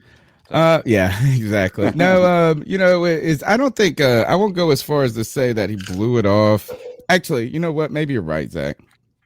Maybe he did blow it off because this organization is a little bit about saving face. Right? Is they don't want to tell you they made a mistake, even though they know they have to admit it sometimes. And what I mean is that they're not above telling you. But here's the thing. Is that if he comes out and says Brady Christian's played real well, man, we're real happy about it, this and that, is that what's the next question is, why didn't you play him last week? Why didn't you play him the week before? Yeah, but isn't that as a head coach, shouldn't you be able to answer that somehow? Like I mean, honestly, just be honest with them. Be like, honestly, we didn't have trust. Don't be scared of the question. How about that? Exactly. Don't be scared of the question. You should say this is, you know what? We expect every player to play well when we put him in. His number was called. We're excited about the progress. Moving. Yeah. You're right. Don't dodging the question actually makes us ask follow-up questions. Mm-hmm. But I still think this with the Sam Darnold mess is I think the injury to IR is all to show that they were they wanted to bench him. I think injury to IR is a way of him exiting and their mistake being lessened. Well, do you also think it's a little bit to even though nobody believes it? I don't know if nobody believes it. It just makes him look better, makes him feel better. Like the guy can say, "Well, I didn't get benched." It makes you look better. Yeah, I totally agree, and that I do think they are. And we know this team and this coaching staff is susceptible to outside noise and influence. Let's go to the next call. Number 252-228-5098. Hey man, it's Tyler from Spruce Pine. What's up, Tyler? Just wanted to share some of my thoughts on the game. It's currently Monday, but yesterday after the game, I immediately just said, I'm not mad about it. Our defense played like shit. They this is because we are heartened the by most dire situations when we need them. But it was a competitive football game. I think Washington played some of the best football that they've played all year. Obviously, they beat the Bucs, but I don't necessarily think that beating the Bucs was a fluke. I think they're a good football team. I think they're a well-coached football team, and disciplined. They play good defense. Now, that doesn't mean that I miss Ron Rivera, because I definitely don't. I think it was time for Ron Rivera to leave. I think the team quit on him that year. I think when a team quits on you, that's a sign you probably need to go. So I do still believe in Matt Rhule. I don't know if I believe in Joe Brady. I don't think Joe Brady's going to be here regardless next year. Whether we continue to have an offensive outing like we did Sunday, which what I thought was a great outing. I think Cam Newton coming in, playing on 9 practices, been on the team for 10 days, had an excellent showing. I thought we ran the ball well. I think there were some questionable third down play calls, but, at the same time, man, I just think Washington played their asses off, and we still had a chance to win there at the end. So I'm not really mad goes about back it. to our defense. I think in reality, if you look at it, last year we had 5 wins. This year, excuse me. This year we already have 5 wins. I think we're going to steal a few more. Whether or not we make that wild card spot, I don't know. But if Cam keeps playing like this, you have to re-sign him. And then next year during the draft, I know that we only have like 1 pick in the top 100, but I think you try to make some of those picks back and reload this offensive line. I just think we have to, spend some money in free agency on good offensive linemen, and draft an offensive tackle in the first round. Do some of those things, keep Cam a few more years, and I think we'll be all right. So I do think that we've found, once again, our franchise quarterback for maybe the next 4 or 5 years. I'm encouraged. Thank you so much for the call, Tyler from Spruce Pines. 2 things that stick out to me about that call is, one is this continued things are not as bad, is that we don't feel worse than we do after this loss. That has been a common denominator, I think, through the temperature of this show, a little bit through the temperature of the post game, probably a little less of the post game. People are always emotional. We're always emotional in post game. Yeah. But like all the callers, all the panelists have been, hey, this sucks, but it's not as bad as it was 2 weeks ago. And that's because that symbol of hope on the offense. And it really just means it looks like this is that the offense could give us a chance. So now the defense does need to toe their load, which they've been doing in some cases, but they had an opportunity to help us out 3rd and 20 or whatever, 4th and 6. You know what I mean? Like, is that one of those plays?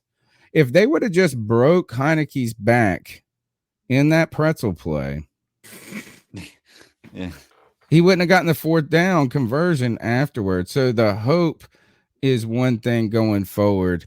And the other point to the call was at the end is I think it's it. Oh yeah, it comes back to this of what like I said, defense has got to. It's Ron Rivera was right. It comes down to 2 or 3 different plays. Mm-hmm. 2 or different 3 plays change the context of that game. And I know that it's not happy to people. It's not like fulfilling to people to say, oh, this and that. But it's like, man, 1 4th down conversion could alter the whole complexity of the game. One being this, and not to put it only on the defense. Christian McCaffrey not run the route deep enough. And people don't want to say it, right? Because Christian McCaffrey does everything right. Mm-hmm. So you'd be like, oh, well, Cam Newton threw it short. Oh, no, I mean, like everything went wrong there. He didn't throw it, didn't go far enough. Yeah. Go ahead, Greg. Can I comment on towards the end of that call what he's talking about keep signing Cam Newton, playing that he's playing well and stock up on the offensive line? I agree. 100%. That's where they should be focused, laser focused on moving forward, because Cam Newton, if he's playing like he does, has a few years left in him easily. Okay, so build the offensive line up, then bring the next guy in for Cam Newton to usher him in with a young offensive line. We're a young team. Problem is, what are you going to get rid of for those offensive linemen? Like Tony, right now, I can tell you that I'll give you a left tackle. That's going to be a solid B+A player, solid left tackle for the next 10 years. What are you willing to give up for him right now? Everything at this point. Everything? Because the thing is nobody gives up good offensive linemen. Yeah. Nobody does it. That's no one does it. I don't think anybody on the roster is safe. Because if that's what they want to go with. My fear is that we are more of a rebuild team than we want to admit we are. Yeah. And that we're not going to have the picks to kind of propel us next year. To be honest, we're not that much of a rebuild team. Like if you we need a lot of offensive line. The offensive line is the only thing. Center, left tackle, 2 guards. We need 4 starting offensive line men right away. But when you think about a rebuild, you're looking roster wide typically. Rebuild typically starts from the ground up. And right now we've got a lot of the key pieces. The problem I have right now is how do we maintain next year? Like if we don't maybe we do this. Maybe we draft a left tackle in the big, or we draft a offensive lineman. All of a sudden Brady Christensen is starting and you go and pay big dollars for somebody in free agency. That's the question. Don't eat that nug. Don't eat that nugget. Yeah. Don't eat it. I have to say this is that the Panthers that didn't give us any picks in the draft to be excited about, except for night 1, shame on them. Shame on you guys. If you have not hit that like button, we have 143 people watching. Only half of you guys have hit the like button. That's just unacceptable. And just because of that, I'm going to do one thing. I'm going to give you guys some subscriber shame. Subscriber shame. It's free, folks, to smash the thumbs up button. It's free to subscribe. It's free to tell somebody about the podcast. All you got to do is hit share. I do it for a lot of people that I care about. Right? Because, like, hey, I'm too cheap to give you money, homie. But I can give you my time and attention. And thank you for your time and attention. 144 people watching right now, man. Sorry. Being a part of our lives, my life, very important to me. And actually, I should do this, is I want to wish all these 144 people a happy Turkey Day.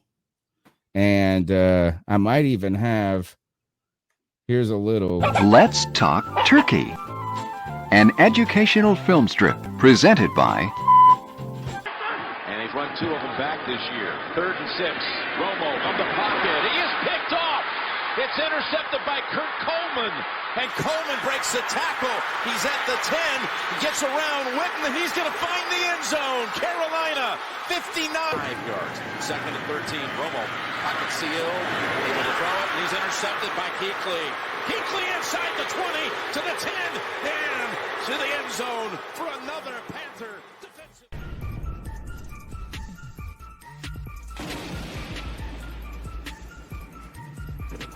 Happy Thanksgiving, folks. Happy Thanksgiving from the C3 Panthers podcast, bro. That was the greatest Thanksgiving in the history of the world. Oh, like, I'm gosh. telling you. That was such a good one, dude. Makes the separatists dying and starving in Plymouth Rock even jealous of how good the Thanksgiving can be. Because they were just thankful that they got to survive the winter because these the Native Americans helped them out. We got to be happy that we defeated the damn Dallas Cowboys. Mm-hmm.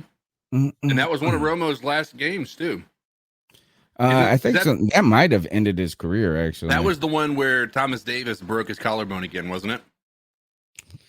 No, was it the arm? And then he played in the Super Bowl? No. I'm talking about Thomas Davis broke Tony Romo's collarbone. yes. And was that the game that happened? Yes, and that ruined his career. And it was his first game back, I think. You remember what ruined his career was a back injury. That was what put Dak in. Okay. Yeah. What a great Thanksgiving, full of turkey. Oof. Shout out to Nirvash trading away all those picks after not fixing the offensive line is criminal. It's criminal, especially with Sam Darnold being the majority of those picks.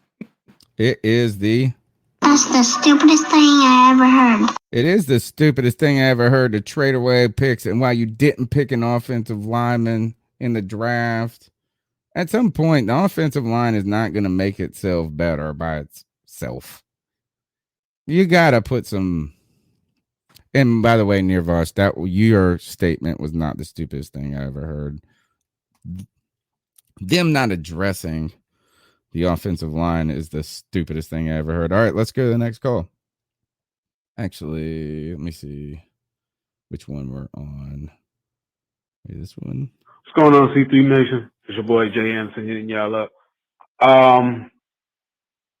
Yeah, man.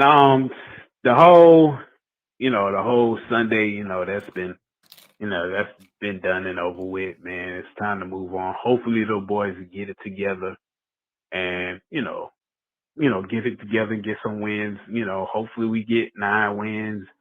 If we get to the playoffs, that's good. But if we get just like 9 wins, I think that'll be great. And for Cam, I hope he plays great so we can have him back next year and stuff like that.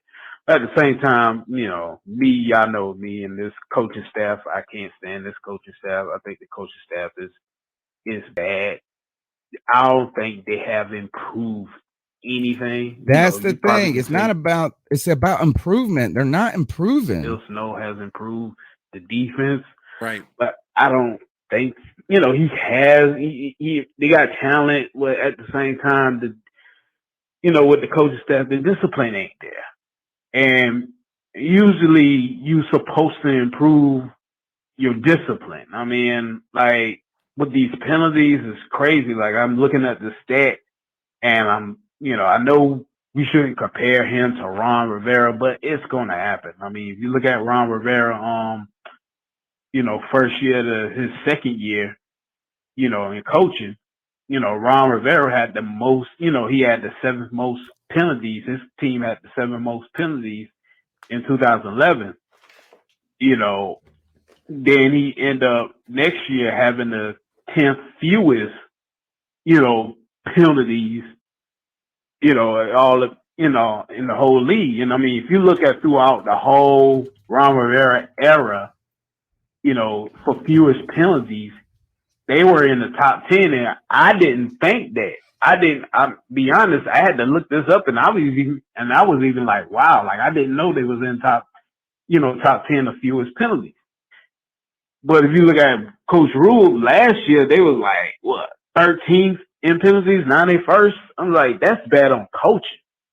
You know, that's terrible coaching. And that whole DOB or whatever, DBO, beat yourself. I was like, dude, that it wasn't working during the summer. The fans didn't bought it. The players didn't bought it. And it was just trash. It was a college idea. So he got to do better than that in coaching this play. That's all in coaching. At the same time, man, other than that, it's Thanksgiving week. You know, of course, 6 years ago, we all remember Cowboys, you know, Panthers versus Cowboys. I want y'all, what y'all thought about that game? What's y'all memory about that whole thing? Man, here's what I'll tell you. Like, the part about this is, like, with Matt Rhule and the issues with the penalties is something that we've talked about. And, you know, I hate to be this guy, right? Hindsight is always 20/20. Yep. I do believe it was time to move on from Ron Rivera, but I will say, like, we got to remember what we moved on from. We moved on from a guy who took a dying franchise in 2011 and he brought them into relevance within 3 years with the help of a guy named Cam Newton, right? So, I mean, you've got to put that in there as well. And what had happened is we had a great year in 2015. We had a bad year in 2016 after Cam Newton had gotten hurt after a little while. I don't remember exactly when it happened. But then you saw them come back and they did a different thing with Cam Newton in 2017, and it worked really well. Like, Cam Newton had his highest percentage completion percentage he'd ever had in his career in that year. And we went to the playoffs and we lost to the Saints in the playoffs for the third time that year. They swept us. And that was what had happened. And then what happened in 2018? Cam Newton got hurt. He couldn't throw the ball. We just had a really bad year. It was a hurt Cam Newton. It was clear that was the all or nothing year. 2019 comes around. And then, you know, Cam Newton breaks his foot. And so what we have is Ron Rivera, when he has a quarterback that is a good quarterback, he took that team. That team was a good team for the most part. Like, and I think there's a lot of this. We talk about football being a great team sport. Well, I think football is truly that, because I think our offense plays well based on what our defense does, and our defense plays well based on our offense, right? This past game, you would have thought the complete opposite because of what happened. But I think, like, when you look back, I hate to be this guy. I'm not sitting here saying we made a mistake letting Ron go, but you got to look back and think, we let Ron go after he had 2 years of a hurt quarterback, his most important piece to his entire team. 2 years, you had Luke on a decline. You had Thomas Davis getting a little bit older. Like, you're holding on to a lot of this talent. Like, there's definitely things that were contributing here that I think you can put on Ron Rivera. But for the most part, when you look at what Ron Rivera did with this team, I think it's fair to say that, you know, he might have gotten the short end of the stick, even given the people that he had. I mean, you got to keep in mind, who did he have playing quarterback in 2019? Well, look, there's ifs and we coulda, shouldas, right? Right. I think you're right. Look, is like, let's not shit on Ron, not that anybody is shitting on Ron. Here's the thing is, the decision to move on from Ron may have been right, but the decision to hire Matt Rhule may be wrong. Right? Like, I mean, like, is like, they don't have to be the same. And I do think, look, I think, you know, who agrees with you more than anybody is Ron Rivera. Ron Rivera he's more salty than I expected him to be about the way he lost with the Panthers. And I think he there's some animosity between him and Cam a little bit. You think so? Like, a slight, not like crazy, but there's something there, because when you heard go watch my reaction video to Ron Rivera's press conference on the C3 channel when he called Charlotte media. And they just said this. They were like, tell me about a moment with Cam. It was like a great moment or something that like sticks out to you. And the dude went back to the fact that, like, when I went into to go draft him, I was like, man, this guy's got a good family. And it was like he expected them not to be a good family. It was just like kind of this weird, like, what do you mean? Like, you went to the Super Bowl with this cat and you can't tell me one I mean, I don't know. And maybe it's, and I am Mama Cam. I'm defending Cam at every turn. So I'm sitting there going, you better talk good about my son. Like that type of thing. So I understand that. I just felt like, I do feel like this is Ron feels that he got fired because Cam was hurt. And I wonder, and we do know that Cam may have misrepresented that injury a little bit with his foot to the team. And then Ron took a little hit for playing him anyway, because he tried to tell them it wasn't that bad. You know, and maybe he sees his demise as a head coach linked to Cam Newton's injuries. But do you really, like TK saying, can you really? Oh, you're talking about his demise as a head coach in Carolina, not just overall. Yes, okay. Yeah. Just like that he really is a good head coach. That he had some tough set of circumstances, but instead he kind of got baby thrown out with the bathwater. Yeah, I mean, I can get that, but at the same time, if you're gonna. Yeah, you could be upset with the situation. Maybe say Cam's injury was the reason why what started your decline in Carolina and was ultimately what put you out. But wasn't Cam Newton's injury your fault to begin with because you failed to protect him his entire career? Well, I think that, partially. I won't go that far because, and yes, is that the Panthers didn't do a great job in doing a lot of that, right? I mean, like, so there is some of the onus of responsibility, like going back. And I will say that, and this is actually what I got mad about with Ron with that call, is that like Cam kind of saved your job a lot of years. Like if you would have had an average quarterback that couldn't survive behind a line like that, you wouldn't have been anything. Right? Is Cam, I always said that he was a luxury, like he's like a blessing that it's like your health. You don't know how important it is until you don't have it. And he allowed us to have shitty offensive lines. Like if you had Peyton Manning, Tom Brady, Drew Brees, you can't get away with that. And they're the fantastic, like they would have been injured. They would have been, it just wouldn't have worked. And you would have invested in them. So there was an institutional failure because we could get away with it, right, with Cam. But at the same time, I don't think that he's responsible. Like that foot injury, like we heard some weird things about it at the end where Cam tried to say like he wasn't that hurt and stuff like that. I don't know. I think Ron is a little bitter. I mean, I guess he could be, but I feel like it's a lot of stuff you contributed to the fall. I mean, I feel like Cam Newton could reciprocate that feeling the exact same way. Like maybe you were the cause of my demise in Carolina because you're the one that you're partially part of the reason that I got injured. That's kind of about. I don't see anything between them. Maybe I didn't hear. But all right, you're right, and it's kind of hard. I'm trying to read between the lines so much, but I just don't feel like Ron was just straight glowing about his time with Cam. Do you think that, I mean, and this could be wrong because I know Cam was injured that year. Do you think that there's anything that was going on that caused Ron to be fired? Do you think David Tepper fired him because Ron Rivera was losing Cam Newton in the locker room? Do you think Cam Newton said anything and that maybe leads to that animosity? No, I don't think that. What I do think is, and I actually will say the biggest stain on Rivera, not stain, but what he could be learning, like you want everybody to get better, right? Like I just want everybody to remember this. If Joe Brady isn't the master play caller on day one, that doesn't mean he's a bum.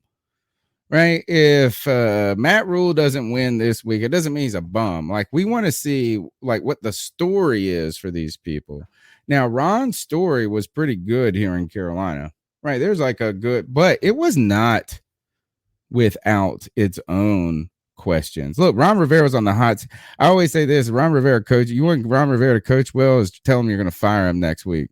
Right. And he'll coach the shit out of that team. That's why they play good in November and December. They back into the playoffs. They do this. They like have this, like when he thinks he's going to get fired. Hell, even this year in Washington, you could even say that maybe.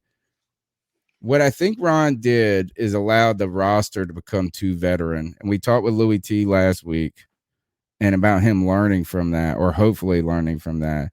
I think the Panthers were just old and stale. Cam was hurt, and Ron Rivera was kind of like resting on his laurels. I think that's why he got fired.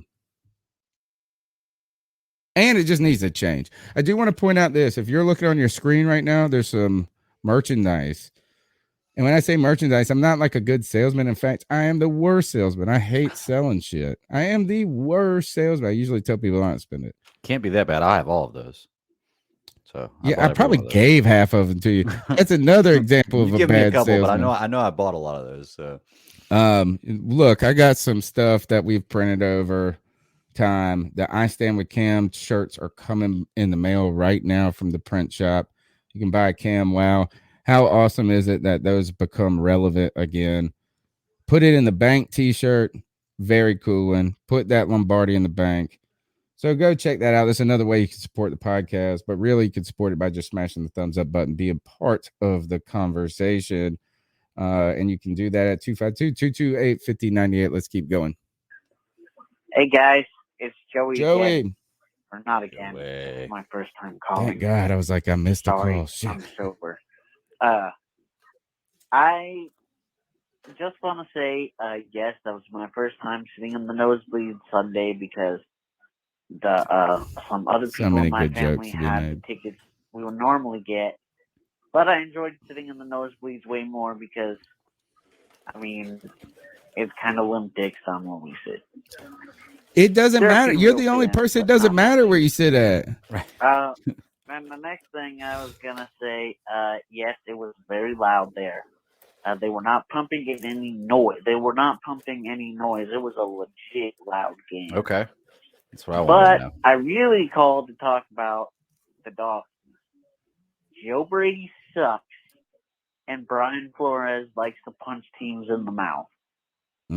He's like Ron Rivera. He loves to punch teams in the mouth. I mean, he's a hardcore. I'm a guy from Brooklyn. You know, like that's where he grew up. And then he went over to Bill Belichick, which, you know, chiseled him even more. So he comes over to Miami and he coaches a team like a Brooklyn boy who goes up and coaches under Bill Belichick for a while. We have the talent on the field, but I'm not so sure about talent we have on the sideline. Ooh, good way of putting it. I don't know where the hell Joe Brady sits. I'm stealing that line. That's going to be gone at the end of this year. He better be. I probably will be chanting "Fire Joe Brady." No. Everybody's gonna be chanting slow, feel slow after this week. I don't think Joe Brady's gonna get it done, and if he does, damn it, we're not beating Atlanta at home because we're not gonna do whatever's successful the week after we do it.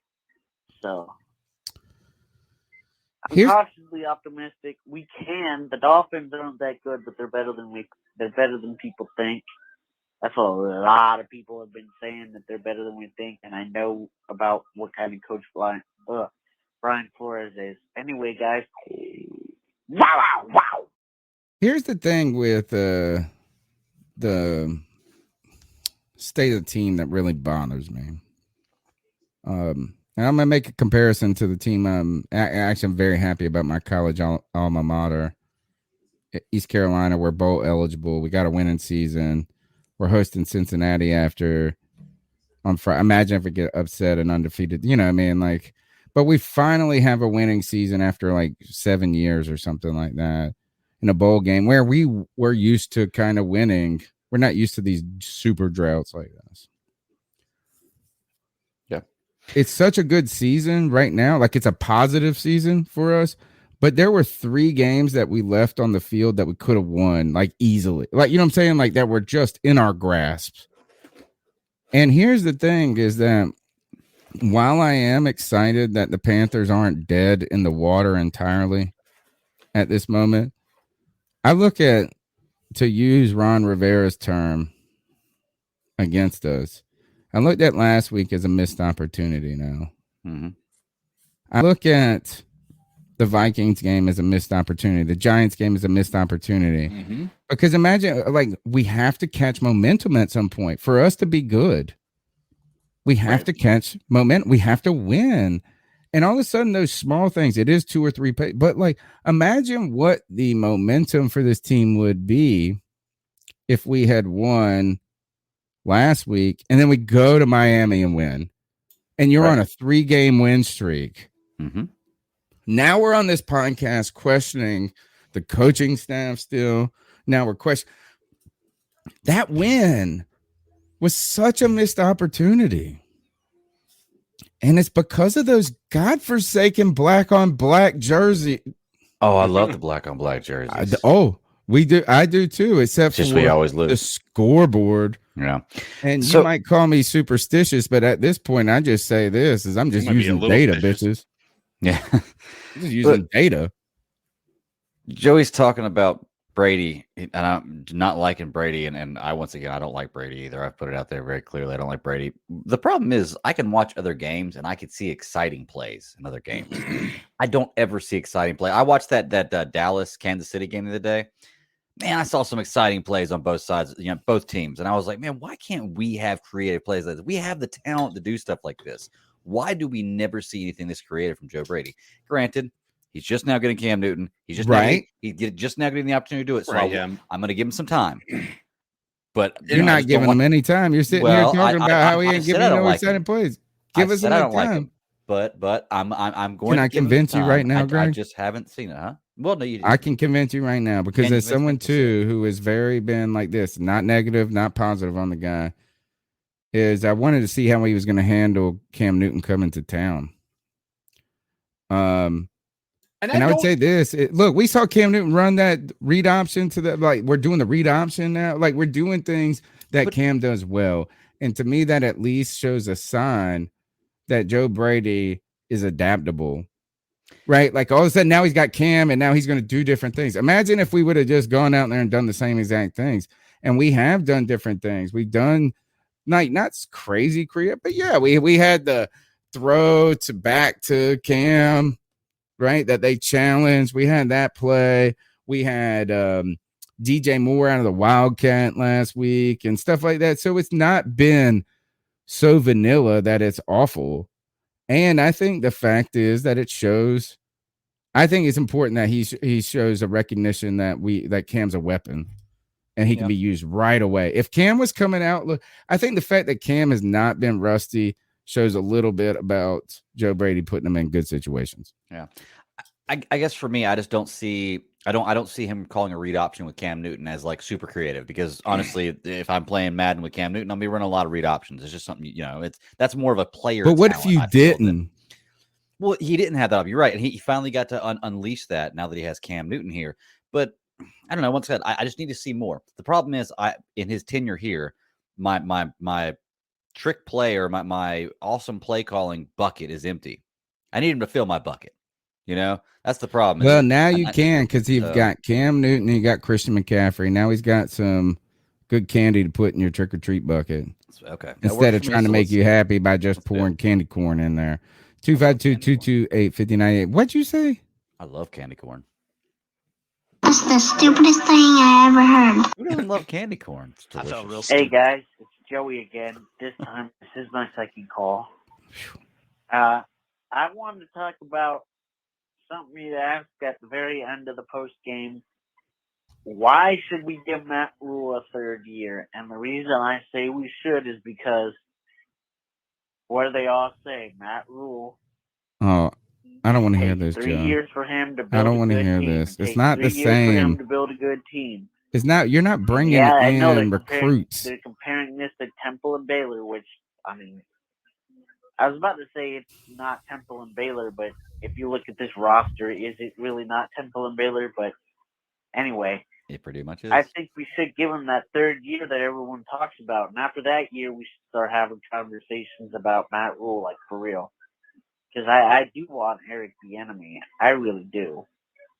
And he's not going to come here just to be the OC.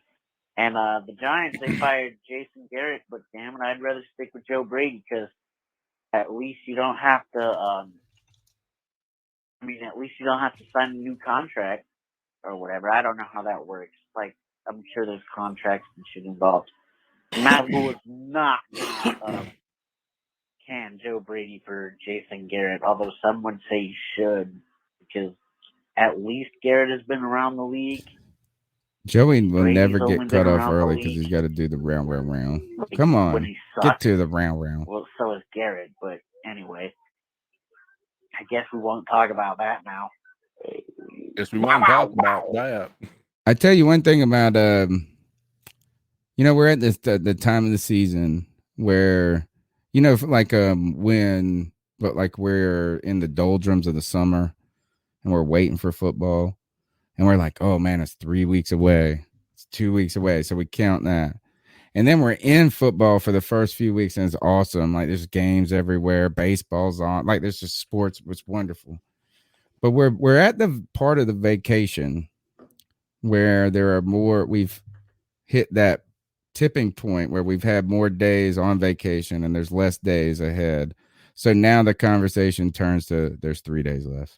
There's only 2 days left of vacation. I got to clean up the condo. I got to do this. We are at over the halfway point, and it's like, oh man, football is going to be over soon. Yeah. It's going to be over soon. That's one point we're at. Like, we're counting down now. We're on the other side of the vacation. The other part of the NFL season that we're at is the fire assistant coaches so I don't get fired first position. Yep. Right. Jason Garrett, I'm sure they're a mess on offense. But Jason Garrett got fired today, so Joe Judge didn't. You know what I'm saying? Like that, like right. And to be honest, Joe Brady would have been fired today had Cam Newton not been a part of this team. He should have been, but I doubt he would have been. I think he would have, because Rhule would have been on the chopping block. You think so? I think that you, at the point when you're talking millions of dollars, at some point you got to just let the guy below go. Like, you got to make a sacrifice. Ron Rivera's done it. He's demoted people. He fired people. He changed. You know what I'm saying? In the offseason, like, if you don't at least try to show you're adapting, you're going to get fired first. We were in a bad spot before that Arizona Cardinals game and before Cam got here. Imagine this. Imagine losing on the road to Cardinals, losing to this past week, right? And like where we would be on this point, we would not be like, oh, this loss wasn't that bad. Right. We would have been, people would have been calling for some God-forsaken heads, a sacrifice. Let's go to the next call. Hey, what's good, C3 Nation, man? This is your boy, SC Base. Hey, tough game. I tell you what, I was sitting there watching the game, and Ron Rivera did not want to lead Shaw what I wanted. So, that being said, we played a hell of a game. We just got out-coached by a great coach, a veteran coach. He's been coaching in the NFL for 10 years. You can't put a value on that. When he went for it on 4th and 6 early in the game, I said, yeah, Ron wants to win this game. But we tried like hell, but we just got out-coached. We did get out-coached. Keep pounding. I'm still not out of it, Hopefully we will right the ship and get running towards the playoffs. All right, fellas, be good. We did get out-coached, but here's one thing that sucks. And we've had this argument a lot on this podcast about, and I always love when Greg goes, "What isn't it, Cody, that said that poor tackling is coaching?" And you got mad at him, or is it vice versa? Who is it that argues that? We were all arguing that, and Greg was saying, and it's not coaching. Like, you got to tackle the person. It's not all on coaching and that, and like, right. It's not 100% on coaching, right? And I'm with you. Yeah, I mean, but we were very much like on the bandwagon of saying it was all Ron Rivera. Ron Rivera was the reason, and would continue to be the reason why we're not, succeeding. And because, if the players aren't playing well, it's not necessarily just an issue with the coaching, with the players, because if they're all bad, they're all professionals, they should all be able to tackle. And it turns out it's like a culture that's created, that is the coaching staff, but B, the culture, like, it's like raising your children. Right? Is that, like, you got to instill the morals, the values, and this and that, but they got to go do, their actions still matter, Right. So is that like if somebody goes and does something, you can't be like, oh, well, they weren't good parents only. Well, you can say, of course, nobody's a fucking good parent. Everybody's a terrible parent. But like you can be a good parent and your kid can do a poor thing. Right. And I'm with Greg on this, is that like, and here's the argument though about coaching and tackling, is that tackling isn't coached throughout the throughout the years now, because we're all taking away these things. So the fundamentals, so you're trying to teach it's kind of like me at a college level now, because you're not writing papers and reading books for the last 8 years. Now I'm teaching you fundamentals that theoretically you should be more fundamental at this level. Mm-hmm. So I do agree with you, Greg, about that, is that with that tackling. But I mean, there were some nuances in that last conversation. But here's the thing with this one. We're starting to see also Matt Rhule talk about these players got to execute better. I will give, again, I will bring this up and hopefully I can show it real quick. And if Nick, if you're still in the chat, I would love for you to say hello, because I don't got my wheelman who helps me. It's hard to host and put the oh, you can't see it, and I just lost everything. You can't even see me, can you? Nah, I can't read it. Good. My whole screen went. Uh-oh. Good. Well, it looks like we lost Tony. My whole screen went gone. So anyway, we can't do any cat calls without him, can you? Or do you have controls? Okay. I sure can't. Well, let's talk some Carolina Panthers football. Let me look up some points here. I mean, we've been trashing on the offensive line all year. You know, I wanted to ask you, do you think the offensive line is playing better, or do you think it's all Cam Newton making them look better? Like, do you think we're actually getting better production of the offensive line? We did play a pretty tough defensive line this week. I mean, I think that I think Cam does a lot for an offensive line. Everybody wants to say that it's harder to play offensive line with a guy like Cam Newton. I think that I think it's evident the increase, like the quality change that happened with our offensive line from like 3 weeks ago to last week was astonishing. Like we were going from giving up so many pressures, like the worst in the league, to where like PJ Walker and Cam Newton had all day, right? And even like they're not great, don't get me wrong, but like at the same time, like in comparison to what they were even 3 weeks ago, it's a night and day difference. So I think Cam Newton, I think the fact that Christian McCaffrey is becoming a bigger part of the game plan, that's why I think what happened this week, you saw them try to limit. They even tried to limit Cam Newton Christian McCaffrey last week. Chuba Hubbard was still getting some snaps, right?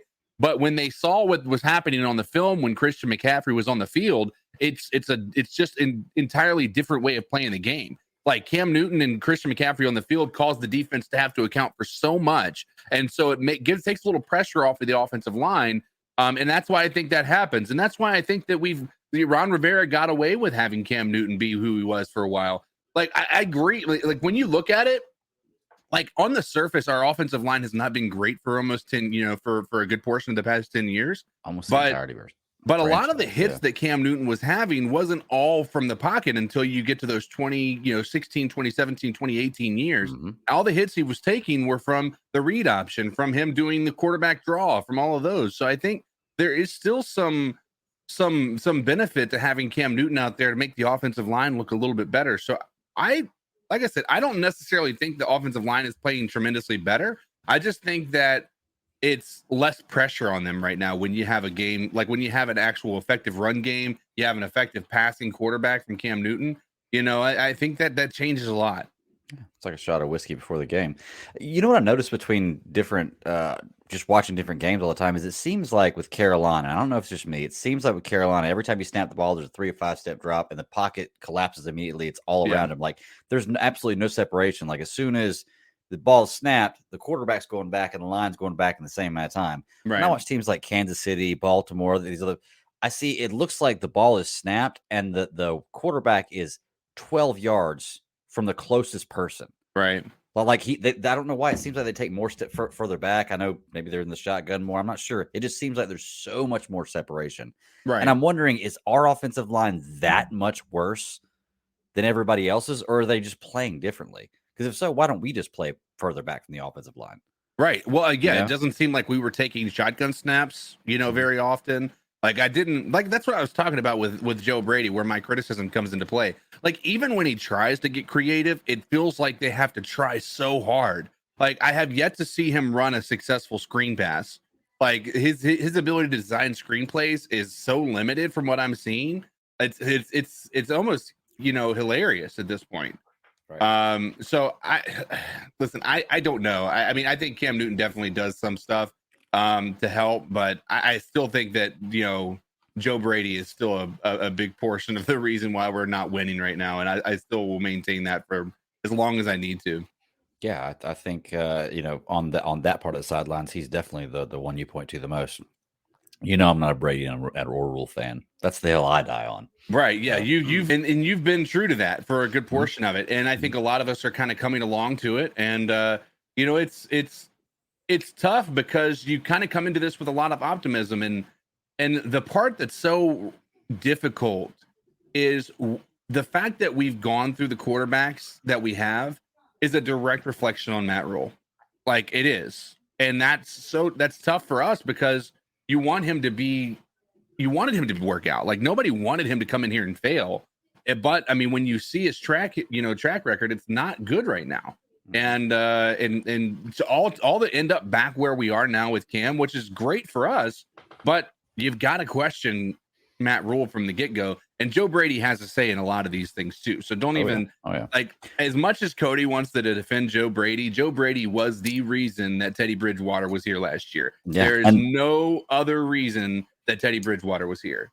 And that was what I wanted to ask you when you were just saying that with Matt Rhule. He's a big part of what's going on with the quarterbacks. His fingerprints all over it. How much of his fingerprint is all over that? Like how big of a say do you think he has with what started this whole quarterback carousel? Matt Rhule or Joe Brady? Matt Rhule. Matt Rhule, I think he had a huge say in Teddy Bridgewater. Okay. I think I don't know. I almost want to say that Cam Newton was an afterthought to David Tepper. Okay. And so they needed to find a replacement because I think that it was always in the plans for them to get rid of Cam Newton after Matt Rhule was hired. I think that was a part of the deal. And if they could find somebody they weren't going to cut him until they knew. But I think that Matt Rhule has a big part of that. As far as getting ready Teddy Bridgewater, I think that was a Tepper move as well, because I think Tepper he cares way too much what the fans think. I think he has such which I mean it's his money, right? I get it, but he makes his decisions solely based off of what the pulse of the Carolina Panthers fan base is saying. So I think that's why Teddy Bridgewater was released, but they needed to find a replacement. And they couldn't, and so they had to go with something. And Sam Darnold was the next best thing, which turned out to be also another problem. Yeah, and I gotta say, Tepper may be kind of not temperamental, but listens to the fans a little bit. But to a good point. I mean, I guarantee you, the Bank of America Stadium made a lot damn more money this game last week than they have all season long. Oh, absolutely! As a business, you got to look at it like that. Yeah, and it was probably I mean, and that's where I say I kind of get Tepper's mindset to a degree, but at the same time, there's a certain level where you have to take your hands off of the steering wheel of your organization and let somebody else, let the people that you've hired to be the GM, be the head coach. And we don't know how. We're all just basically making assumptions, right? Nobody knows for sure, but it definitely seems as though that these decisions probably came from higher up than just Matt Rhule. I am forever and this is my phrase. I made it up tonight on this show. It's not the decision, it's the indecision with Teddy Bridgewater, with Sam Darnold. Like all of this is not the decision, it's the indecision afterwards that is so problematic, I think. I do think you have to say this is that, look, this was, I think Joe Brady said, I could do it with this guy. But I think Matt Rhule's got to have the stones to say, we're going to do it this way. And it's not on Fitterer yet. It can be soon, But this is Matt Rhule's squad. He built it. He's in charge of it. Right. And if he didn't build it, then he let Marty Herney build it for him, and he a fool. Let me know if this is a repeat call. I'm sorry, guys. I got blasted by Google Chrome. How does Google Chrome ever crash like that? And would not let me back in. My computer is getting old. Full. Yo, what's good, C3? We heard this one, JD. right? I just wanted to call in, get my 2 cents. I don't remember. I agree. I've been watching the show. I agree with what a lot of people, what the sentiment has been from a lot of Panthers fans. My thoughts on it is the defense. This was the worst performance by the defense. Especially when you compare the other 5 losses we have. In each one of the previous 5, there was ineptitude on the offensive side of the ball. In this game, the offense played fairly well, and the defense didn't hold up its end of the bargain. I think that we do have a good defense, regardless of who we play. I think we have a defense that can go toe-to-toe with any offense in the NFL. But they have to play their A game when they're playing. I personally would like to see their A game at all times. This past Sunday was their C game, and they lost to a good team. Regardless of what the record says about the Red Wolves, they are a good team. Same goes for us. We're a good team. Record doesn't necessarily show that. I think that this team will hit its stride this upcoming game and after the bye. Cam will be more familiar with the offense, which will make the offense that much more. Would have helped if we won this one, though. And I think this loss will remind the defense that you have no laurels to rest on. So I ain't talking about playoffs. Personally, I just want to see a winning season.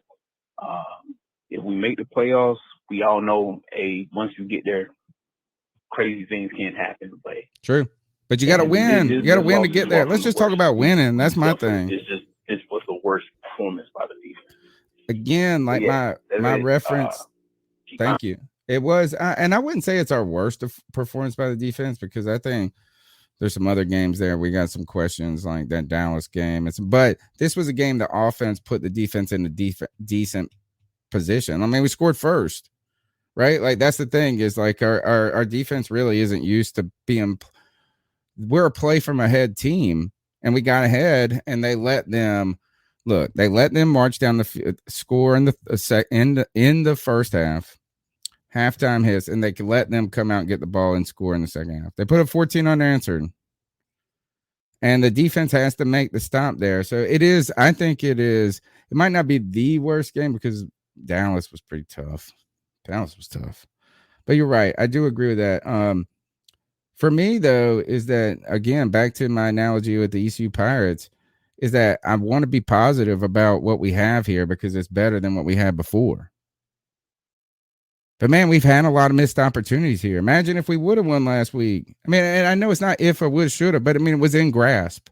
The Vikings game was in grasp. The Eagles game, in grasp. These are games that we could have legitimately won. So imagine being in the same exact position, catching momentum. You got to catch momentum with wins. Let's go to the next call, round this out with the final 2 calls, and get out of here. Hey, guys. That was the game this past Sunday, and I don't know if they showed Sam Darnold. I was wondering if Sam Darnold was on the bench or if he was just standing there. Yeah, he was. Or on do the you think he should be on the bench? On the team sideline with the team. I'm just curious. I don't know. I thought it'd be interesting whether they put him out there, and I know they're probably not going to do anything with him next year. But I'm still curious about it. All right, so I think that you've answered your own question in a way, and the fact is that. First, Sam Darnold theoretically can come back in 4 or 5 weeks, right? Like, so this isn't like, oh, we're going to give. I want somebody to ask Matt Rhule if you're going to give Sam Darnold an opportunity to start later down and compete for the starting job. He probably laughed like, no, duh. Like, the second thing is the fact that he's not on this, like, they're on the bench talking with Cam, little earpiece in, this and that. They are trying to erase him. Sam Darnold, actually, they're not even. I'm surprised he was even on the sidelines. No, they're basically like, look, we're paying you, so show up. You know, you're paying you. At least you I can do feel a show like they're stand here. trying to pay him to not show up at this point. Like it would be better if he just wasn't there. I'd make him get me water if I was paying him. Like, do something. You know? I think that I know. Remember when Matt Khalil, I used to say this, is that like you should make that motherfucker pick up trash in the damn parking lot, being paid $50 million for this bullshit. Mm-hmm. I think that this coaching staff trying to erase Sam Darnold. I mean, like, they're like this. It turned out way worse. And look, this is for someone who knew it was a gamble, and I thought it had an opportunity to pay off. The loss turned out to be worse than we thought it was going to be. Like, it was worse than the worst thing you could have thought of. All right, final call of the night. Hey guys, it's Chuck from Elizabeth What's up, City Chuck? calling. I guess I'm sitting here tonight, and this season has left me more flat and unenergetic than any I can remember, and it's not necessarily this year. I just think we get our hopes up every single year that we're going to change it. Things are going to be better. And last year I saw that, like you said earlier, Tony, that it's a COVID year. We get a new coach, and we seem to be improving every week on the defense, and we put a lot on Bridgewater that we've blamed him for, and he had all those yards with DJ Moore and Robbie Anderson, and C-Mac was hurt, and we thought things were going to be different. But it just seems like we're stuck in the mud. And every year we get these great drafts, Yator Grossman coach, second-round pick, supposed to have been a first-round pick. Oh, he's getting ready to bloom and blossom and great. And I'm not seeing anything from him with all that talent. Brian Burns looks like he's regressed. Just certain players we bring on this team through a draft that are supposed to be so good, we never utilize them. Ian Thomas was a diamond in the rough, and like he's on the edge of breaking out, and he doesn't. And I just don't know if we're developing talent or making the right draft picks. Even Jeremy Chin last year was so great, we knew he'd probably come down and have a sophomore slump. And I think he's out of position now. We thought, oh man, let's put him back at his natural safety. He seemed to do better at linebacker. And I can't put my finger on it, but something is missing with this team. And I don't blame Tepper and the organization up top. It's within the coach and within the locker room, within the players. Something is definitely not right. That's not to say it can't change. That's not to say a little mini run would help us. But my guys, if we drop the Miami game this week, you might as well go ahead and just playing you for no wild card. It's not going to happen. Thanks, Chuck, for the call, man. We appreciate it. First, I appreciate everybody's support in the chat room. A lot of people hanging out on a holiday week, giving us your time, your attention. I appreciate that. I appreciate all the people in the chat room. Smash the thumbs up button, subscribe to the show. Be a part of the show by calling at 252-228-5098. Some of our content will be abbreviated this week because of the holidays, and we'll try to continue to put out as much as possible. I want to turn the tide quickly to what we're going to do. Quick Thanksgiving. We got ice up picks real quick. We're going to do, but we'll talk a little Thanksgiving. But how about this? A lot of talk about Panther fans and Panther culture, this and that, and being invaded, the stadium being invaded. Cam, I'm honest. I go to one game a year at the minimum. I didn't go during COVID because of COVID. And it was just like, you know what I mean? Like I couldn't. I mean, it's just impossible in a way. But the way the trajectory of this team was going, I was not going to go to a game this year. Cam comes back though, and all of a sudden, a friend of mine who said to me, he said, I'm not going, and he lives in the same town I do. It's a little trek for us, you got to commit. It's a whole weekend type thing. He said, and he had told me like 3 weeks, he was like, I'm not going to game. Fuck that. I ain't paying the money. And this, I mean, like we're all living, we got, trying to make ends meet. I'm sitting there. I was like, man, Cam. So I'm sitting there thinking of what games I can go to now that Cam's back. And I said, fuck this, man. Like, we're playing in New Orleans on New Year's Eve or January 2nd. So, I mean, New Year's Eve weekend. So I looked up the ticket. I was talking to my wife, and I was like, man, wouldn't this be cool to go to New Orleans? And I said, I looked up the tickets. And you can sit in the end zone on the lower level at Mercedes-Benz on January 2nd, like on the 16th row, which you're going to be able to walk down and get that football from Cam when he scores it. That's what I'm already looking at. $135, dude. $135, $170 you could do. Like, I mean, I saw 4 for $135, but I mean, they were like $150, $160. You can't even sit in the goddamn. How about this? It's almost cheaper for me to go to New Orleans to go see Cam than it is to go to Bank of America to see Cam. And then my wife was like, we got a lot of miles on the credit card. I was like, we going, baby. We going. So that's my new goal. Yeah. New Orleans. The Big Easy. And it kind of is crazy. Is think about that is how down they are on their team already. And they've been way more relevant than we have for the last. They're still beating us in the division by half a game. I mean, the other thing I wanted to ask you guys was this, or not ask, but if you all right, so the thing they do on the radio stations, on every radio station, is like, what's your favorite side dish on Thanksgiving? Yeah. Or you could do ham or turkey.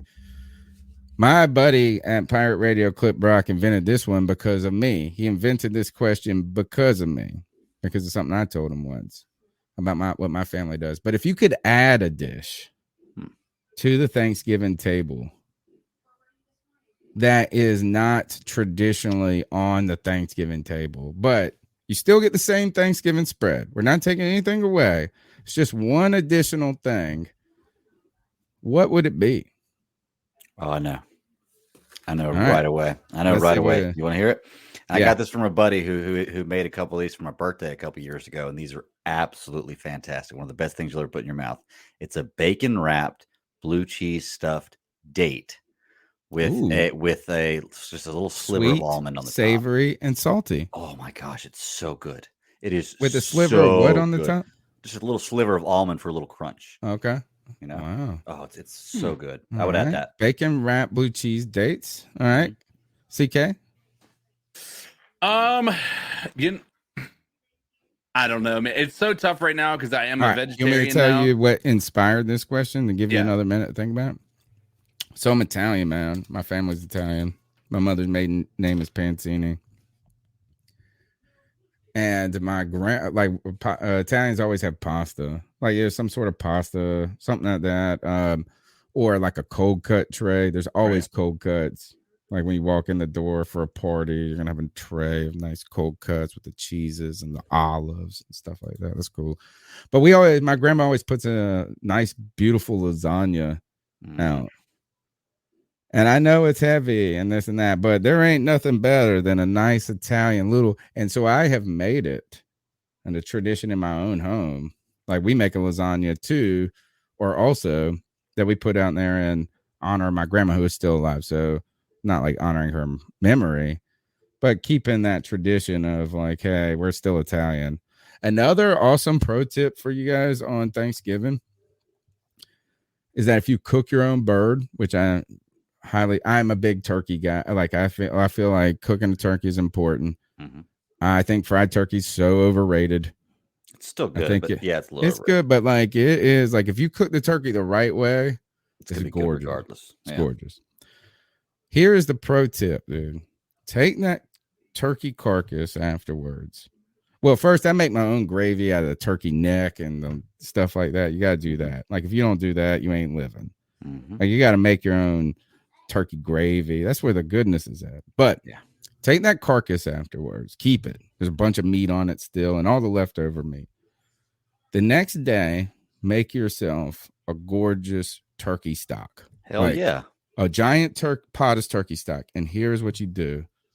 You take that leftover turkey and you make turkey and pastry. Not chicken and pastry, not chicken and dumplings, turkey and dumplings. It is next level, homie. Yeah. It is like a robust. It's got more flavor than chicken. Like, I mean, because it's like a heartier meat. Well, it's like, have you ever had turkey eggs as opposed to chicken eggs? No. Oh. Are they good? Yeah, it's much meatier, much harder. Yeah, like it's so. I mean, they're like richer. Yeah. Yeah, it's funny you say that because I do practice turkeys, and this time of year my wife buys a ton of turkeys because you can get them for insane. Yeah, you can get them for 20. I mean, I got a 20-pound turkey for $7, dude. Which makes me wonder how come during Thanksgiving turkeys are so cheap, but during Valentine's Day roses go out the fucking roof, skyrocket through the roof. Here's the thing: is they're not cheap at Thanksgiving, dude. If you didn't buy your turkey by this past Wednesday, they ain't on sale no more. Well, I've got it's like a window. Yeah, you don't be a sucker and buy your turkey when it's at full price. Yeah. And you got to buy the frozen one and it takes, by the way, 5 days for that sucker to thaw out in the fridge. Like, I mean, depending on how big buy it a is, giant bird. Yeah. You got to get that 29-cent a pound turkey. I made my first one the other day, man. I think a couple days ago, I brined it for like 36 hours and then I just roasted it in the oven just as a practice run. So I've been eating turkey all week. We had turkey that night. And then turkey pot pie. Then I've had turkey sandwiches and just turkey pastry, bro. Thanksgiving's coming up, and I have more turkey. But turkeys are so easy. And the reason my wife bought so many is because we have a big deep freezer, and turkey is so simple. You thaw it out. You can brine it if you want to or not. You just throw it in the oven, and pull it out, and it's done. You know, you season it however you want to. It's just the simplest thing ever. So they are. I do that is I buy 2 every Thanksgiving, and I put one in the deep freezer, and one's for Christmas, one's for Thanksgiving. There you go. All right, CK, did you think of anything you would add? Chicken nuggets. I'm trying to think of something that right now it's so tough because I'm a vegetarian now. I'm trying to figure out what would be like. Thanksgiving is going to be weird because this is going to be I don't know what I would add. Maybe, I don't know. I've enjoyed lately, like as a vegetarian, like I've enjoyed tacos, but instead of with hamburger meat, I would use cauliflower. That's actually pretty good. I think that would be a pretty cool, something a little different than the normal, the normal just Thanksgiving meal. So I would be that'd be my addition, I guess. I don't want no cauliflower rice or no cauliflower mashed potatoes. Good God, I hate that. All right, that's just me. Yeah, we'll think he's some vegetarian. Give him some vegetarian options, folks, for his Thanksgiving because he don't get to get the turkey. CK, I don't get to get school, man. I'll hit you up with some vegetarian ideas. All right. That's the C3 Panthers podcast. We just got Ice Some Fools up. All right. And the Ice Up segment is the longest running segment on the show. It's where we tell someone to ice up, toughen up, to get it together. Our homage to Steve Smith. Who wants to go first? I'm gonna ice up my what the thought that why I guess my opinion as to why parents or people with kids have a decrease in their sex life after they have kids. So I was me and my wife were embracing, not even in that regard, but embracing. We were in a more, I guess, passionate. You were putting your emotions embrace, in. Right? Right. And my son walks up to us, and he does, and he's pretty cute about it. He goes, he wants to get into the hug and everything, and the moment he goes and hugs us, he literally barely hugs us, and then he said, "Oh, I gotta poop," and then just runs into the bathroom, door wide open, and then just lets it go. And I'm just sitting there. My wife and I are just sitting there staring at each other, and it was literally probably about 3-second difference. Between that happening, and I was I told my wife right before he did that, he said, "I gotta go poop," and he runs in the bathroom. I told her, I was like, and this is why parents don't have sex as much. And then that's the moment you just hear everything just fall out of the kid, and we just start busting out laughing because it lined up so perfectly with it. But anyway, yeah, I guess the idea of having pooping ass children. Yeah, those kids will do a number on the mood if it's ever even going to be an option. So, Greg, he's got a hobby, baby. He's got one hobby, baby, because our kid in there taking a dump. I'm like, yo, we could go sneak one in. All right, Greg, you got to ice up for us? Yeah, man. I'll just go to an old true one that I've done before, and I'm sure I'll probably get to do again in the future. And I got to ice myself up, man. You know how you always tell yourself you're going to do something if you're in this situation, Like you're always like, if I was ever in that situation, this is exactly what I do, and I know it's what I do. Said I was going to fight my dad back if he ever hit me. I didn't do that. Right. But then you get put in that situation, it's like, okay, that's not what you did. So they say always just hit the deer. Don't swerve, hit the deer, hit the animal. That's what swerve. And I guess for other animals I have, because like I've definitely run over rabbits and stuff like that. And cats, I don't want to say, I don't mind saying cats. I've probably hit a dog or two, but I doubt a dog because I love dogs. I swerved to hit a deer, missed a deer the other day. And I ended up putting my truck in a creek. Went off an embankment. I'm lucky I didn't roll the truck, but I went off an embankment. I landed directly in the creek. No real injuries. I got a couple cuts on my back, but other than that, nothing really. My knee's a little sore, so I got really lucky with that. But the bottom line is just hit the deer. I probably would have done just as much damage to my vehicle because I'm not going to lie. I went into the place they towed to today, and I replaced the tire and I drove it home, which is kind of crazy. Thank God you're okay. Yeah, but I still got to ice myself up for that because, like I said, you always tell yourself in certain situations you're gonna do stuff, and it's always so I tell my kids, I'm like, just plow through the animal. You always say that, but just knee jerk reaction as soon as you see it. I jerked and it was just the wrong time, so I'm icing myself up for it. I got a lot of car repairs to do. Well, yeah, but thankfully you're okay and you're here tonight. My ice up pick goes to the fact that it's cheaper for me to go to New Orleans on New Year's to go see a Panthers game than it is to go to Charlotte for the weekend. Yeah. We're using points though. I mean, I'm fine, but still, like, God, I mean, you can't sit lower level in Bank of America for less than $500. 200. Yeah. I mean, are you talking about lower level, like club seat lower level, or are you talking about? No, I'm talking about but this 300? one, man, you can't sit. I mean, it is like $350 to go, and these seats that I'm gonna be sitting at might be $400 at our stadium. But why is it so much cheaper in New Orleans? Because you know what? When the New Orleans Saints aren't good, guess what people have? They have New Orleans to go to. They ain't going to the game. They're just gonna go to New Orleans. Yeah, that's true. Yeah, they're gonna go to the city. Instead, our bumpkins are driving all the way from Eastern North Carolina where there's nothing to do to a place. That is great. Love the Carolina Panthers. I love you guys. It's the C3 Panthers podcast. I have tomorrow off. My wife is like actually trying to hang out. I might go embrace. That's a good idea. Check us out for the content coming out throughout the week. We'll be doing Debate My Take hopefully tomorrow. I don't know if the beat check's going down. I've had trouble securing some beat writers. Anyway, and it is Thanksgiving week. You got bad rap after having David. Bull crap. I got the best rap. I make y'all's careers better. Anyway, 252-228-5098. Where can they find your work, Greg? You can find me at the Bat Daddy 52 on Twitter, and I'm also the host of the the Super Civil Servants podcast, live every Friday night at 9 p.m. Eastern Standard Time on YouTube. Audio drops on Mondays. Come check us out this Friday. I think Cody's going to join us again. In fact, he might start joining us a lot more. He's really liking some of the topics we're covering, but we are going to be talking about the finale of Arcane. If you haven't watched Hit Monkey yet, check out Hit Monkey on Hulu. Hawkeye drops this week. Masters of the Universe drops this week. We've also got Cowboy Bebop. I mean, there's a ton of stuff revving up for the Matrix coming out. Guys, this is a great time to be alive. Ton of content to watch as far as that goes. Check us out.